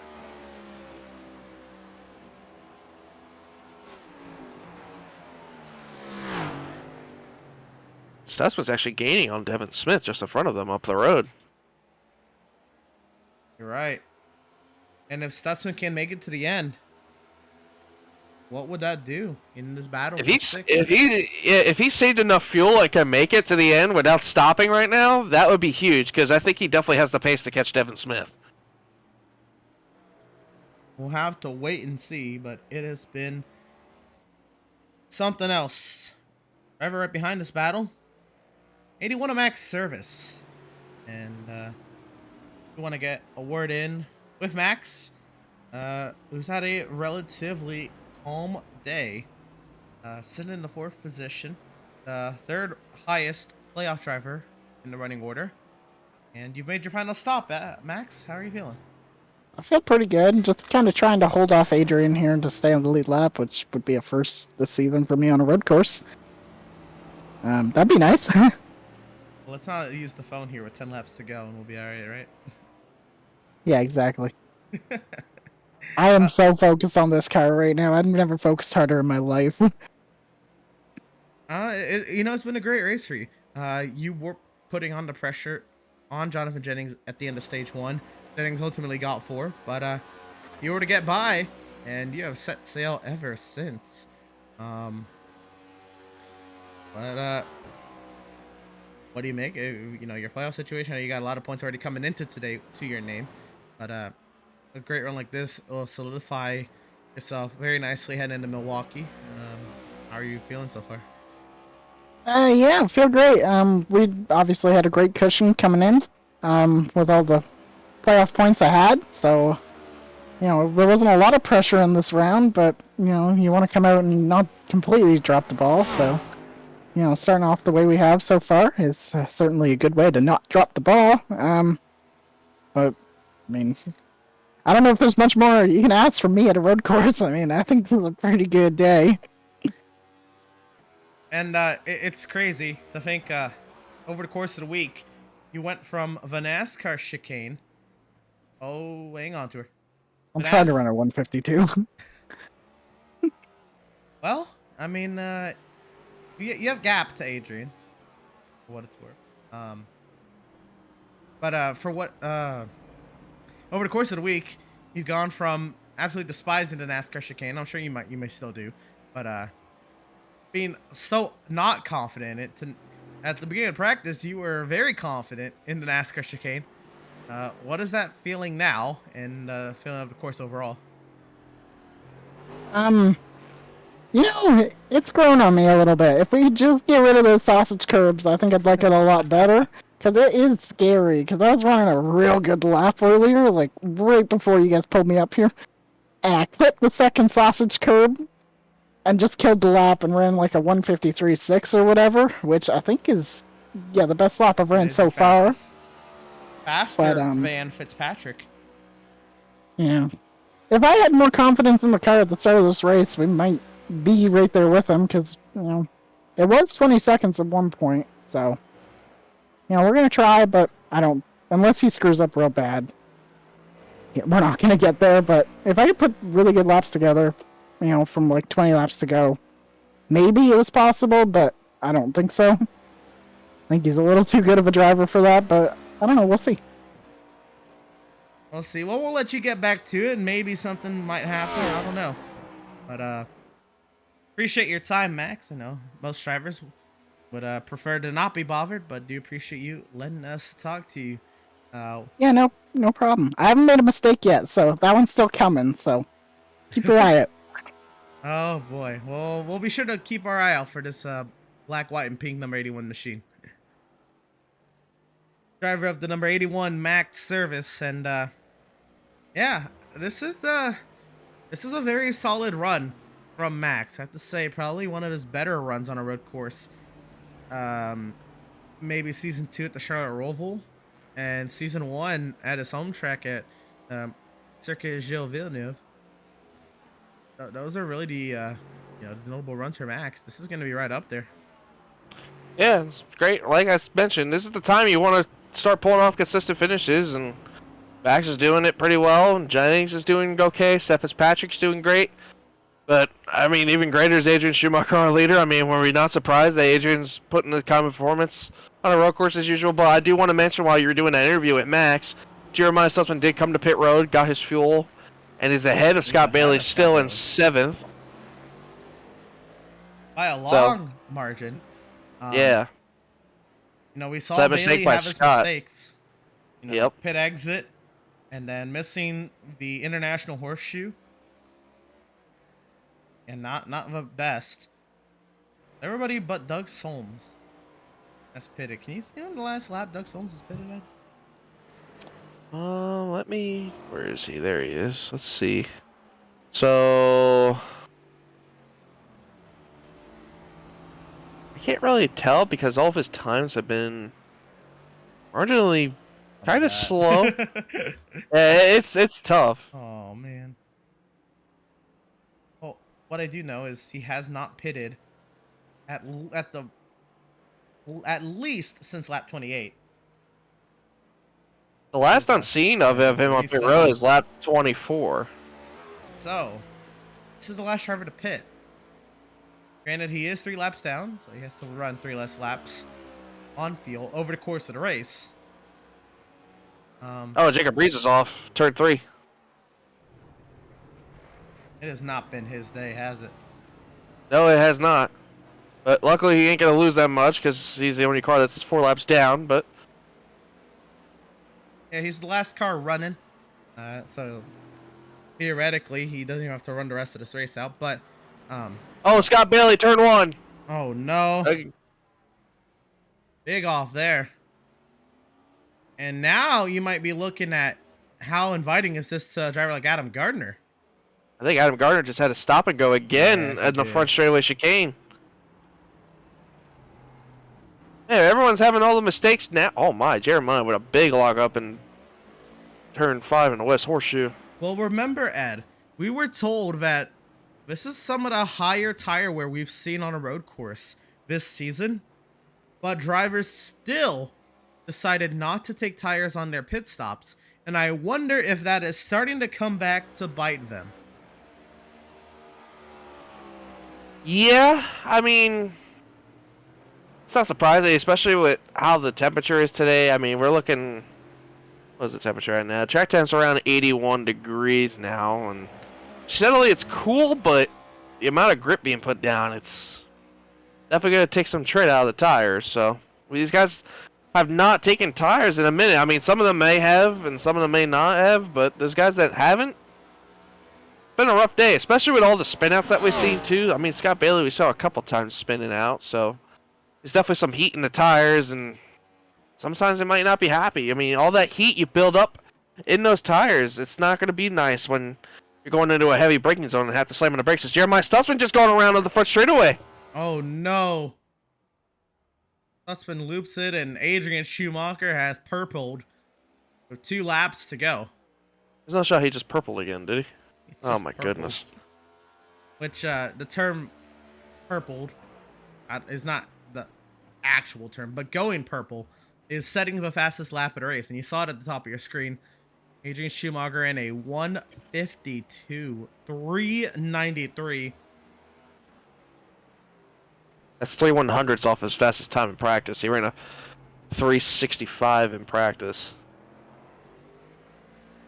Is it safe to say he is feeling himself trying to wrap this one up?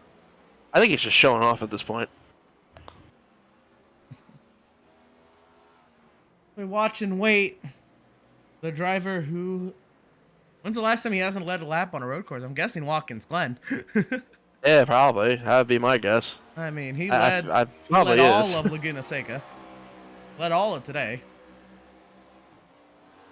Guessing it was Watkins Glen the last time he did not lead a lap on a road course. And if you omit Watkins Glen and you look back at Canadian Tire, then you're talking about lap 11 at Canadian Tire Motorsport Park. That was the last time somebody over than Adrian led a lap at a road course other than Watkins Glen, which was Seth Fitzpatrick's for the taking. Joseph Causey led all through stage 1 at Canadian Tire and had an incident. But the day it's been for Adrian Schumacher, I mean, setting the fastest lap of the race with 2 laps to go, I think just speaks volumes to the kind of day he has had. 48 seconds out in front, and he'll take the white flag presented by Whiplash Sim Cams. Oh, sideways! He almost had his first mistake. Oh my goodness. First visual mistake of the day. Don't worry, folks. He only has a 47.5-second advantage now. Yeah, it's not like anybody's going to catch him or anything if he spun out. He could probably spin out 3 or 4 times on this lap and still win. He could do donuts right now if he wanted to and probably still win. Oh, how toxic would that be to do donuts like in the NASCAR chicane before winning? See a lot of smoke in the horseshoe. Somebody must have gone off or had a big lockup. As I say that, Adrian has a lockup going into the horseshoe. Oh, that's Devin Smith up the road.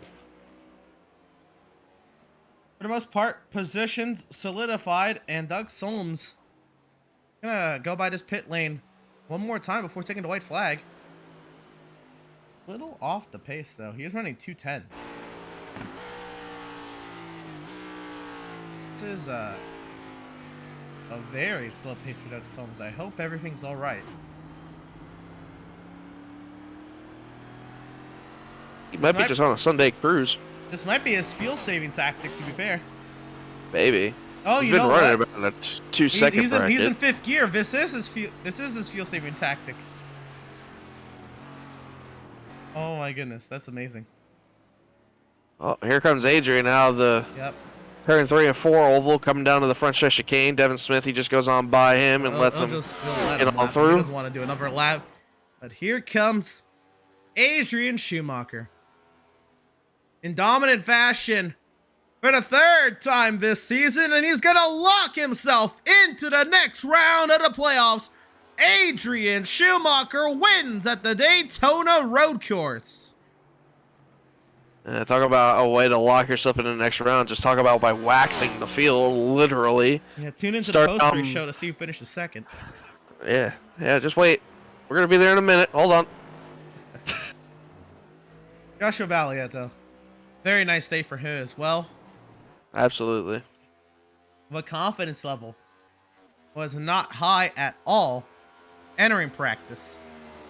And he showed that he was able to put something together today. That'll be a 2nd place finish for the 7 of Joshua Balliet. Just had to make sure he got off that final corner. Jonathan Jennings has crossed the line to finish 5th, 1 lap down. Yeah, Jennings in 5th. Wow, after he started 2nd. The 3rd place runner, Fitzpatrick.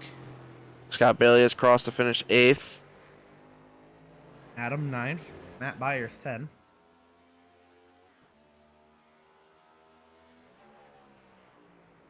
Doug Solms coming through the NASCAR chicane, and he throttles up under power. It's a little sloppy, but he does do it on a 1-stop. Very impressive. Oh yeah. 11th too with that. Well, Seth Fitzpatrick finishes 3rd, and Max Service. It was remember he said he was back by 20 seconds. It ended up being a 3-second margin between Max and Seth Fitzpatrick. And if I'm correct, I believe everyone has crossed the start-finish line now. Everyone has now. And here comes Adrian's teammates. As I'm seeing a lot of people just full throttle it through the back straightaway chicane, taking flips, and Jonathan Jennings is going end over end right now. Oh my goodness! That's what I'm saying. He just went end over end.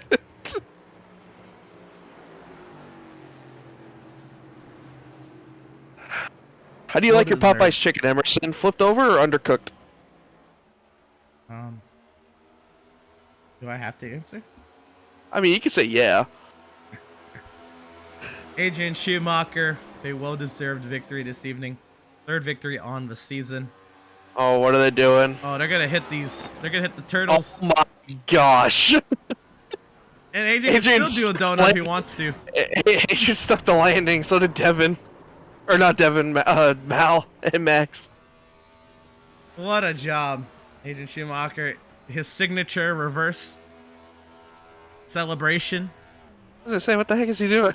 No, this is what he does. This is his signature. Uh-oh, that's a wall. This is also his signature. Hitting the wall? Also, yeah. His first Outlaws Sim Series win at Daytona. He slammed it in reverse all through the tri-oval grass and slammed it into the outside wall. This is now his 3rd win at this facility in the Outlaws Sim Series. And a well-deserved one at that.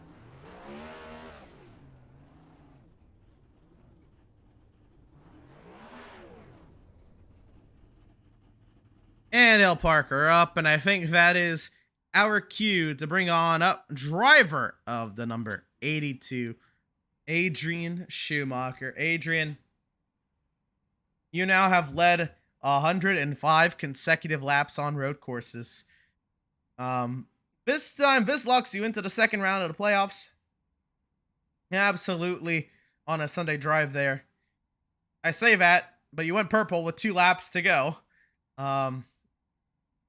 Was it safe to say you were feeling yourself today?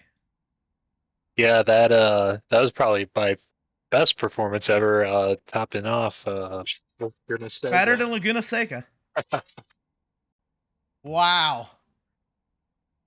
Well, there you go. I mean, he said that was your best performance at Laguna Seca, and this was a good one for sure. This shows your muscle, of course. Getting your 3rd win on the season, more bonus points to your total for the next round. Plus, you're locked into the next round, which has a couple wild cards. So now you got your 1st one done. I'm sure you're still looking forward to win at the Charlotte Roval, but if we can look past that for a second, what are you looking at now that you're into that 2nd round? Well, this is gonna be I'm gonna repeat this from last year. Seems like pretty good tracks for me. If the win's the option, yeah, but we're gonna aim for podiums and try to point our way in. There you go. I know you are very much looking forward to Darlington. Talladega, of course, can go in anyone's favor. And USA is going to be intriguing as well. But now, of course, getting it done today. What's your game plan for Milwaukee? Because you're not going to be required to, absolutely show up and dominate to get to the next round of playoffs. Are you going to take it easy, or are you still going to show up and give it your all, try to give yourself some more points, stage points? Are you going to focus on trying to get stage wins? What's your game plan for Milwaukee? Yeah, just obviously just do my best, try to find something on ovals that I'm missing. Mostly just trying to learn how to be dominant there. Well, it's got curbing on the inside of the corners, so I mean, maybe there could be like some road course senses that can come out there. I have a phobia of those curbs. I played Project Cars. Oh. Yeah, because the Project Cars games, the physics on those type of curves were all whack, and I developed a phobia from them. Wow. Well, we'll have to see how everyone fares next week. I'm sure actually they're not going to be that friendly to the NextGen car. So it'll be fun to see what transpires then next week. But Adrian, congratulations on your 3rd win on the season and locking yourself in to the next round of the playoffs.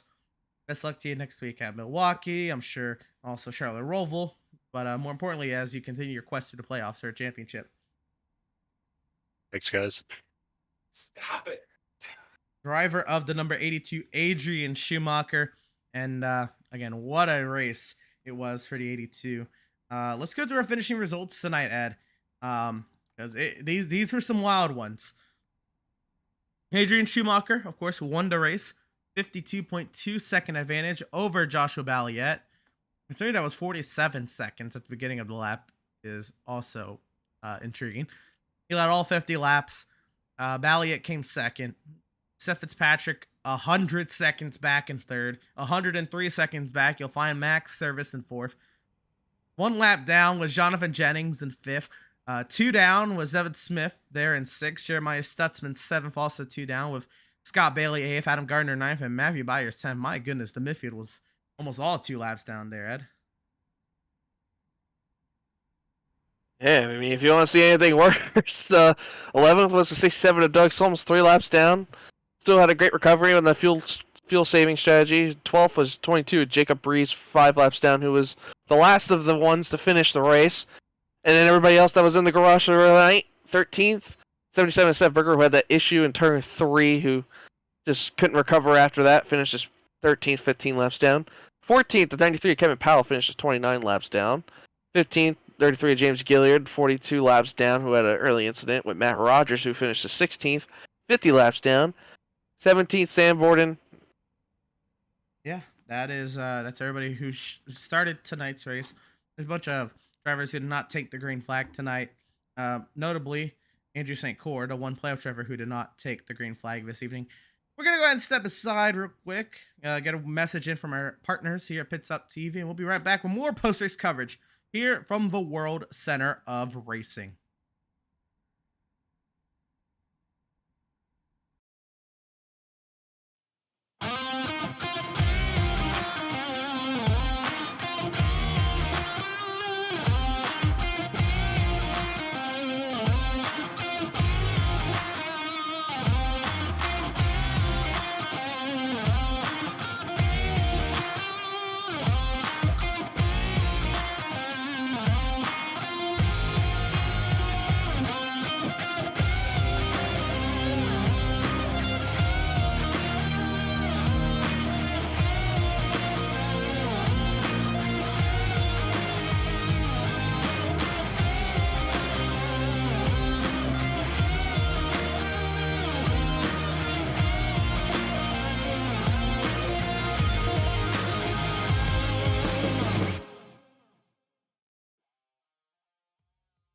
After months of quarantine, we're all interested in how we can become our best self. The team at Permanent Makeup and Cryo is here to help you get the flawless makeup look every day without the extra effort or time.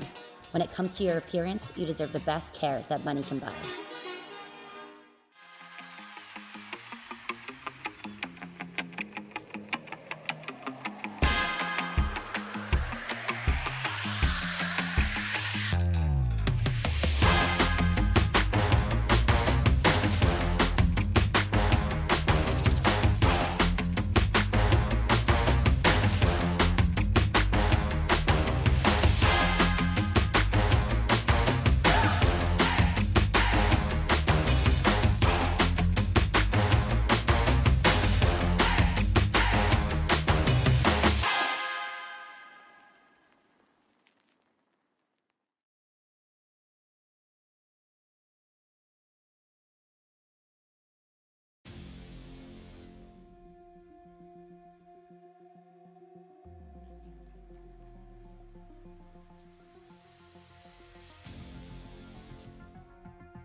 Welcome, race fans, back to the virtual Daytona International Speedway.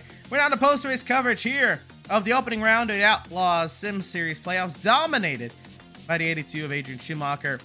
But driver in second place, was trying to play a little bit of playoff spoiler tonight. Only came about 52 seconds shy. But Ed, you're standing by with second place finisher Joshua Valiant. Yeah, Joshua Belliot comes home in second, and Mel, honestly, I think a second for you honestly feels like a win. I'll be honest with you. Can you agree with that?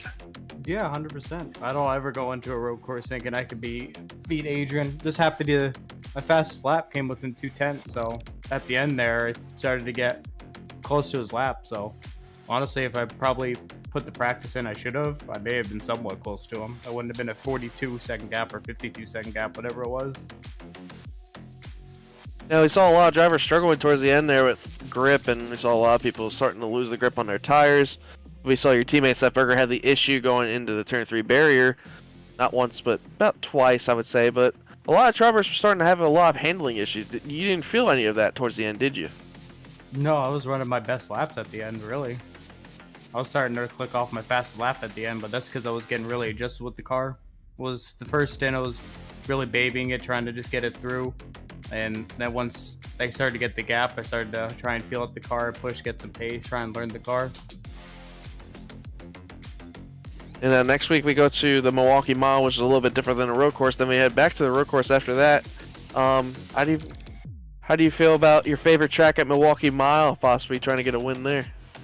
100%. Anytime I'm going to Milwaukee, doesn't matter the car. I'm looking to go win it. All right, I'll have to put you down for my DraftKings as possibly to win the bet there. So I'll have to see how you do in Milwaukee Mile, Mal, and congrats on your second place finish, and we'll see you next week. Yep, thank you.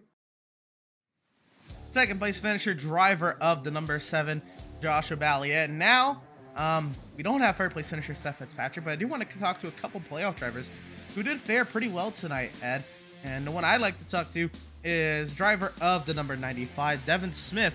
Ends up being a 6th place finish for you tonight, Devin, but a very nice run through the field. I know you had a very small mistake early, but after that, you steadily worked your way through the field. You kept it on the track, and you told me when you locked into the playoffs at Phoenix, you said, quote, "I'll be fine in this first round of the playoffs with the multiple road courses."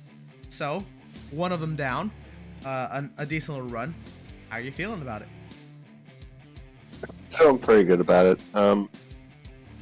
Had a couple more mistakes that you guys probably didn't see, but other than those, we're pretty good tonight.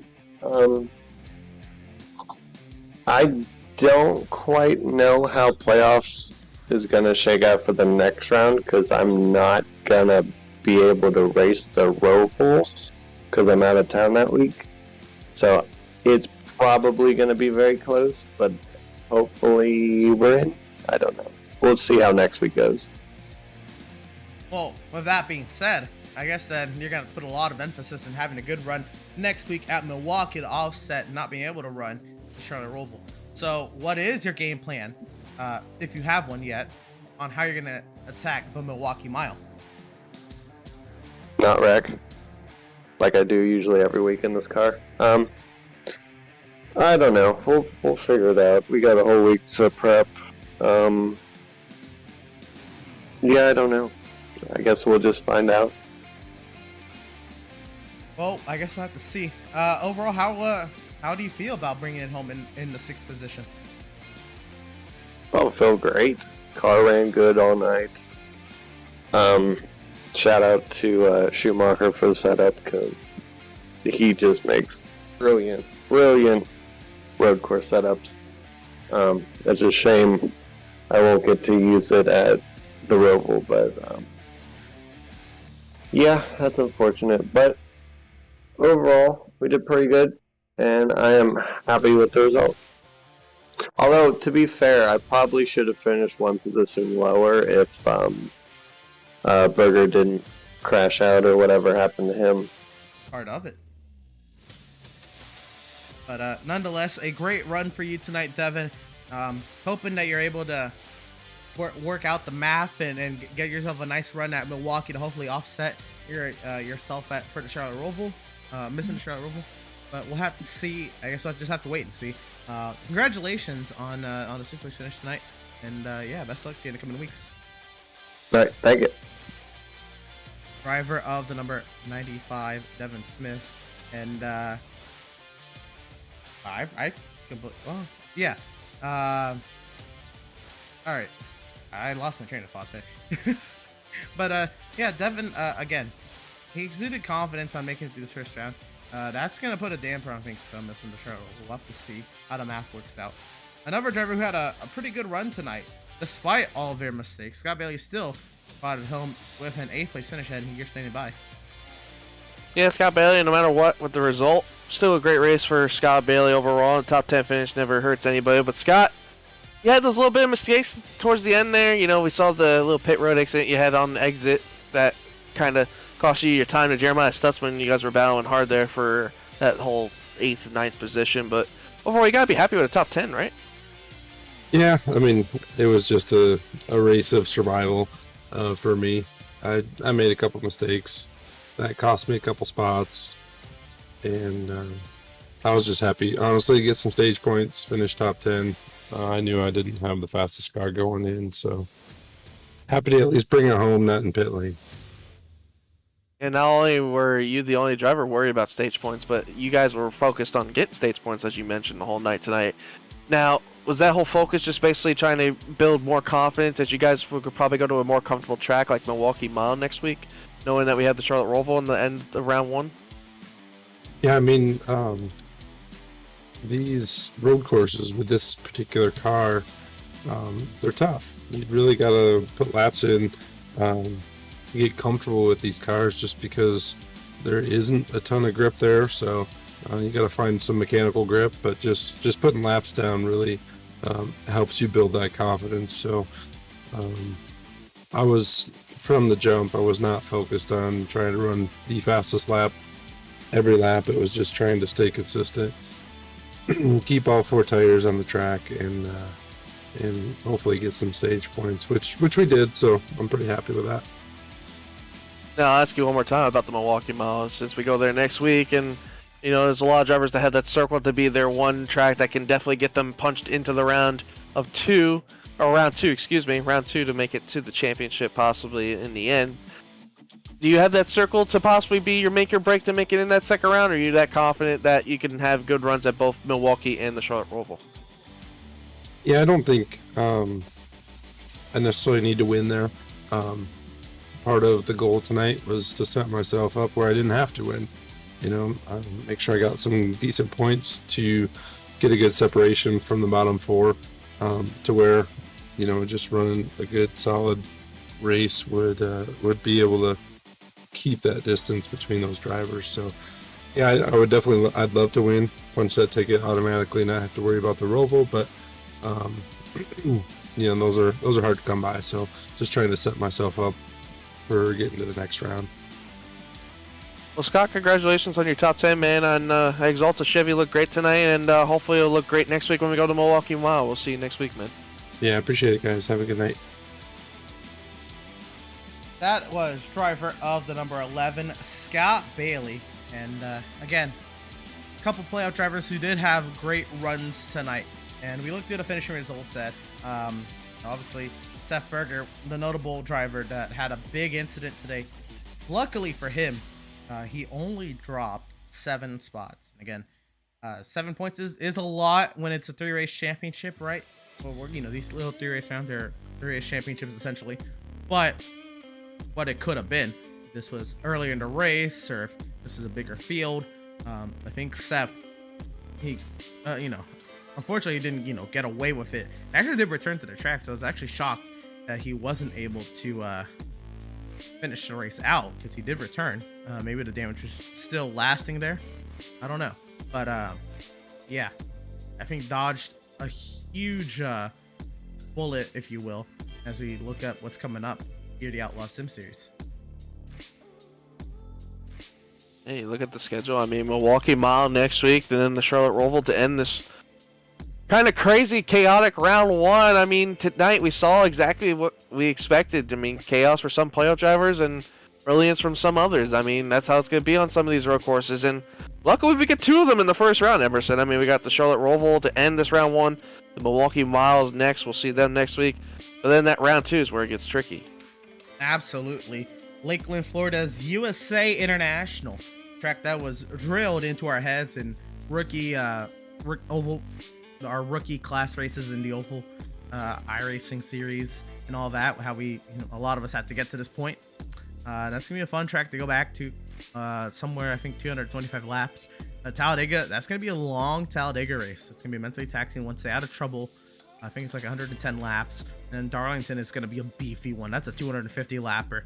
That is going to be a physical and mentally draining race at Darlington. Very tough second round to stay alive in and control your own destiny at Talladega. That third round, though, Ed, you get a little bit of I guess normalcy when you look at the Homestead Miami Speedway, but then it's chaos to the end. With another super speedway at Atlanta, North Wilkesboro, chaotic little short track, and Richmond as the finale. I mean, at North Wilkesboro into Richmond, I mean, I think we definitely have to look at possibly who might be our championship favorite after North Wilkesboro. I mean, North Wilkesboro kind of plays a little bit like Richmond. It's just North Wilkesboro with the older surface and how rough that track is on just how the tires and everything. It's just a nice little short track. Richmond, it's also tough on tires. You know, people will say it's a tough short track, not as tougher as Bristol, but Richmond with these next-gen cars, it's a whole different thing. These next-gen cars play tracks that you think would be so simple really much differently than what we're used to. Like, look at Homestead. You and me raced there recently, Emerson. Homestead was really a beater on the tires. It was tough to get around that track. It was a lot of bottom to middle groove feeding. And then plus you got to put into effect these open setups that we run in the Outlaws Sim Series. You can adjust it to whatever preference you want. So like Homestead, you can make the car adjust to the top. You can make it adjust to the bottom. Same thing with Richmond. You can make it adjust to the middle groove. You can make it adjust to the bottom. There's just a lot of tracks on this schedule that are going to put these drivers and people that make the setups for these drivers to the test. You're going to have to make your best stuff now to be able to make it for that championship finale in Richmond.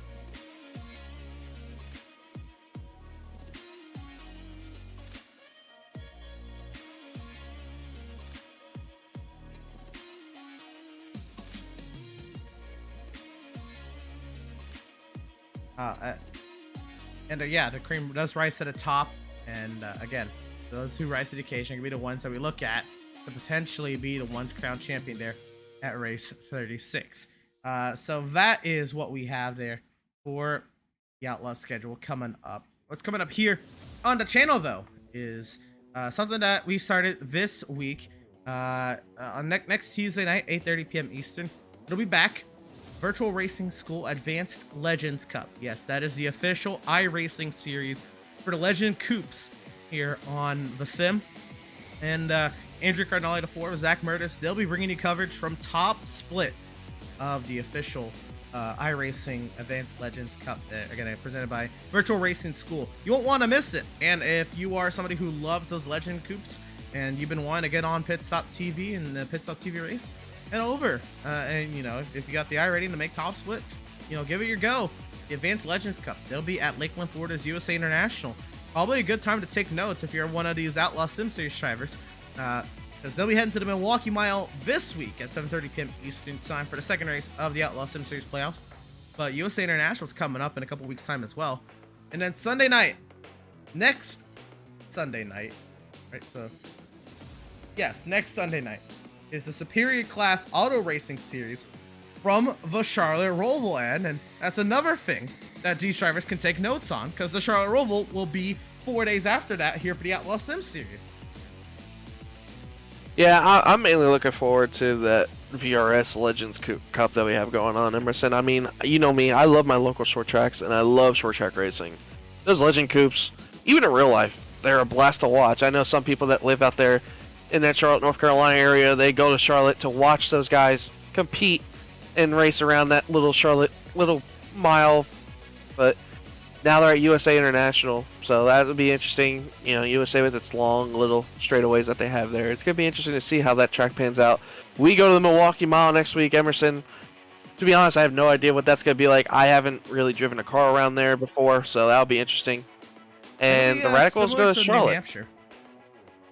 Oh, that'll be nice then. I like my New Hampshire Motor Speedway, so I'm looking forward. We really do have some great stuff going on at Pit Stop. You know, Andrew tries his best to get a lot of stuff going for us, and we can't thank Andrew enough for getting all of the stuff done. You know, all these graphics and all that he does for us to be able to put on these broadcasts, and all the hard work he does for us. And it really doesn't take into credit what he does to help Pit Stop TV do its best, and how we're able to do this for you guys and have a joy and time. But we really do appreciate all the support, no matter what we get from all the fans that watch us at Pit Stop TV, and we're really just trying to put on the best show for you guys, and hopefully you guys enjoy it. And Andrew's just done a great job, and I just feel like he doesn't get the credit that he should. And you know, I mean, you and me both know him, Emerson, well, and it's stressful for him, and especially with all the stuff going on, and it's really a big thing for Andrew, and we're just really appreciative of what he does for us. Absolutely. Again, let me preface it by, if you didn't know, this past weekend, Ed and I competed for Pit Stop TV in the Bragging Rights 2, hosted by Race Spot TV, Electric Commentary. Again, it was a sim race for sim races and broadcasters. So, like, you know, we didn't fare the best as a team. Still, I was able to be interviewed on behalf of Pit Stop, and I had to, you know, reiterate, you know, Pit Stop TV, this is Andrew's pride and joy. You know, he's worked so hard over the course of, I want to say 4, 5, 6 years. It really picked up in 2020. I was lucky to be a part of a huge part of that growth. While Pit Stop TV was a thing before, I made the transition to iRacing during COVID, right at the beginning in April 2020, and Andrew he remembered me from Facebook groups and stuff like that. Haven't really talked that much. We did a few things back in the day, but invited me to be a commentator on Pit Stop TV, and Andrew continued to bring more and more series to the table, and we had such a great slate of races then in 2020 into 2021, and just continued to build as a channel, and it's been great. Again, you know, all the work Andrew does for Pit Stop TV, I mean, it's his pride and joy. He wants it to do well. He gives us the tools to succeed, and we're just happy to be a part of it. With that being said, give us a follow. You know, like our Facebook page at facebook.com/PitStopTV. Follow our Instagram at pit_stop_TV. Our Twitter at pitstoptv_. Check out our Twitch at twitch.tv/pit_stop_TV. And our YouTube channel at youtube.com/pitstoptv1. Once again, Ed, a fantastic track, fantastic race for the opening round here, the Outlaws Sim Series playoffs. Final thoughts, leaving Daytona and heading to Milwaukee. I wish it was more sunnier. Yeah, but it no, wasn't very Florida sun-like. No, I mean, state, but it was Florida-like in the cloudy weather. Yeah, I mean, I was looking forward to some sun, man. I wanted, you know, I gotta get my tan, man. I gotta get it going. But anyways, no, the race overall was fantastic. I mean, these drivers brought a great piece no matter what. I mean, it was chaos between some playoff drivers and non-playoff drivers, and Adrian Schumacher just showed us why he's just absolutely amazing at road courses. I mean, started on the pole and just led every single lap and just put it on in dominant fashion. I mean, showing us why he gets paid the big bucks to be paid for road courses and stuff, you know. But no, all these drivers did a phenomenal job, and I know a lot of people definitely have next week circled as their chance to definitely go in and get some points and possibly even sneak out a win over some drivers. And who knows, next week we might see a different winner. Maybe somebody else will be clinching their spot in the round too. So we'll have to see as we go there. We will have to see, most definitely.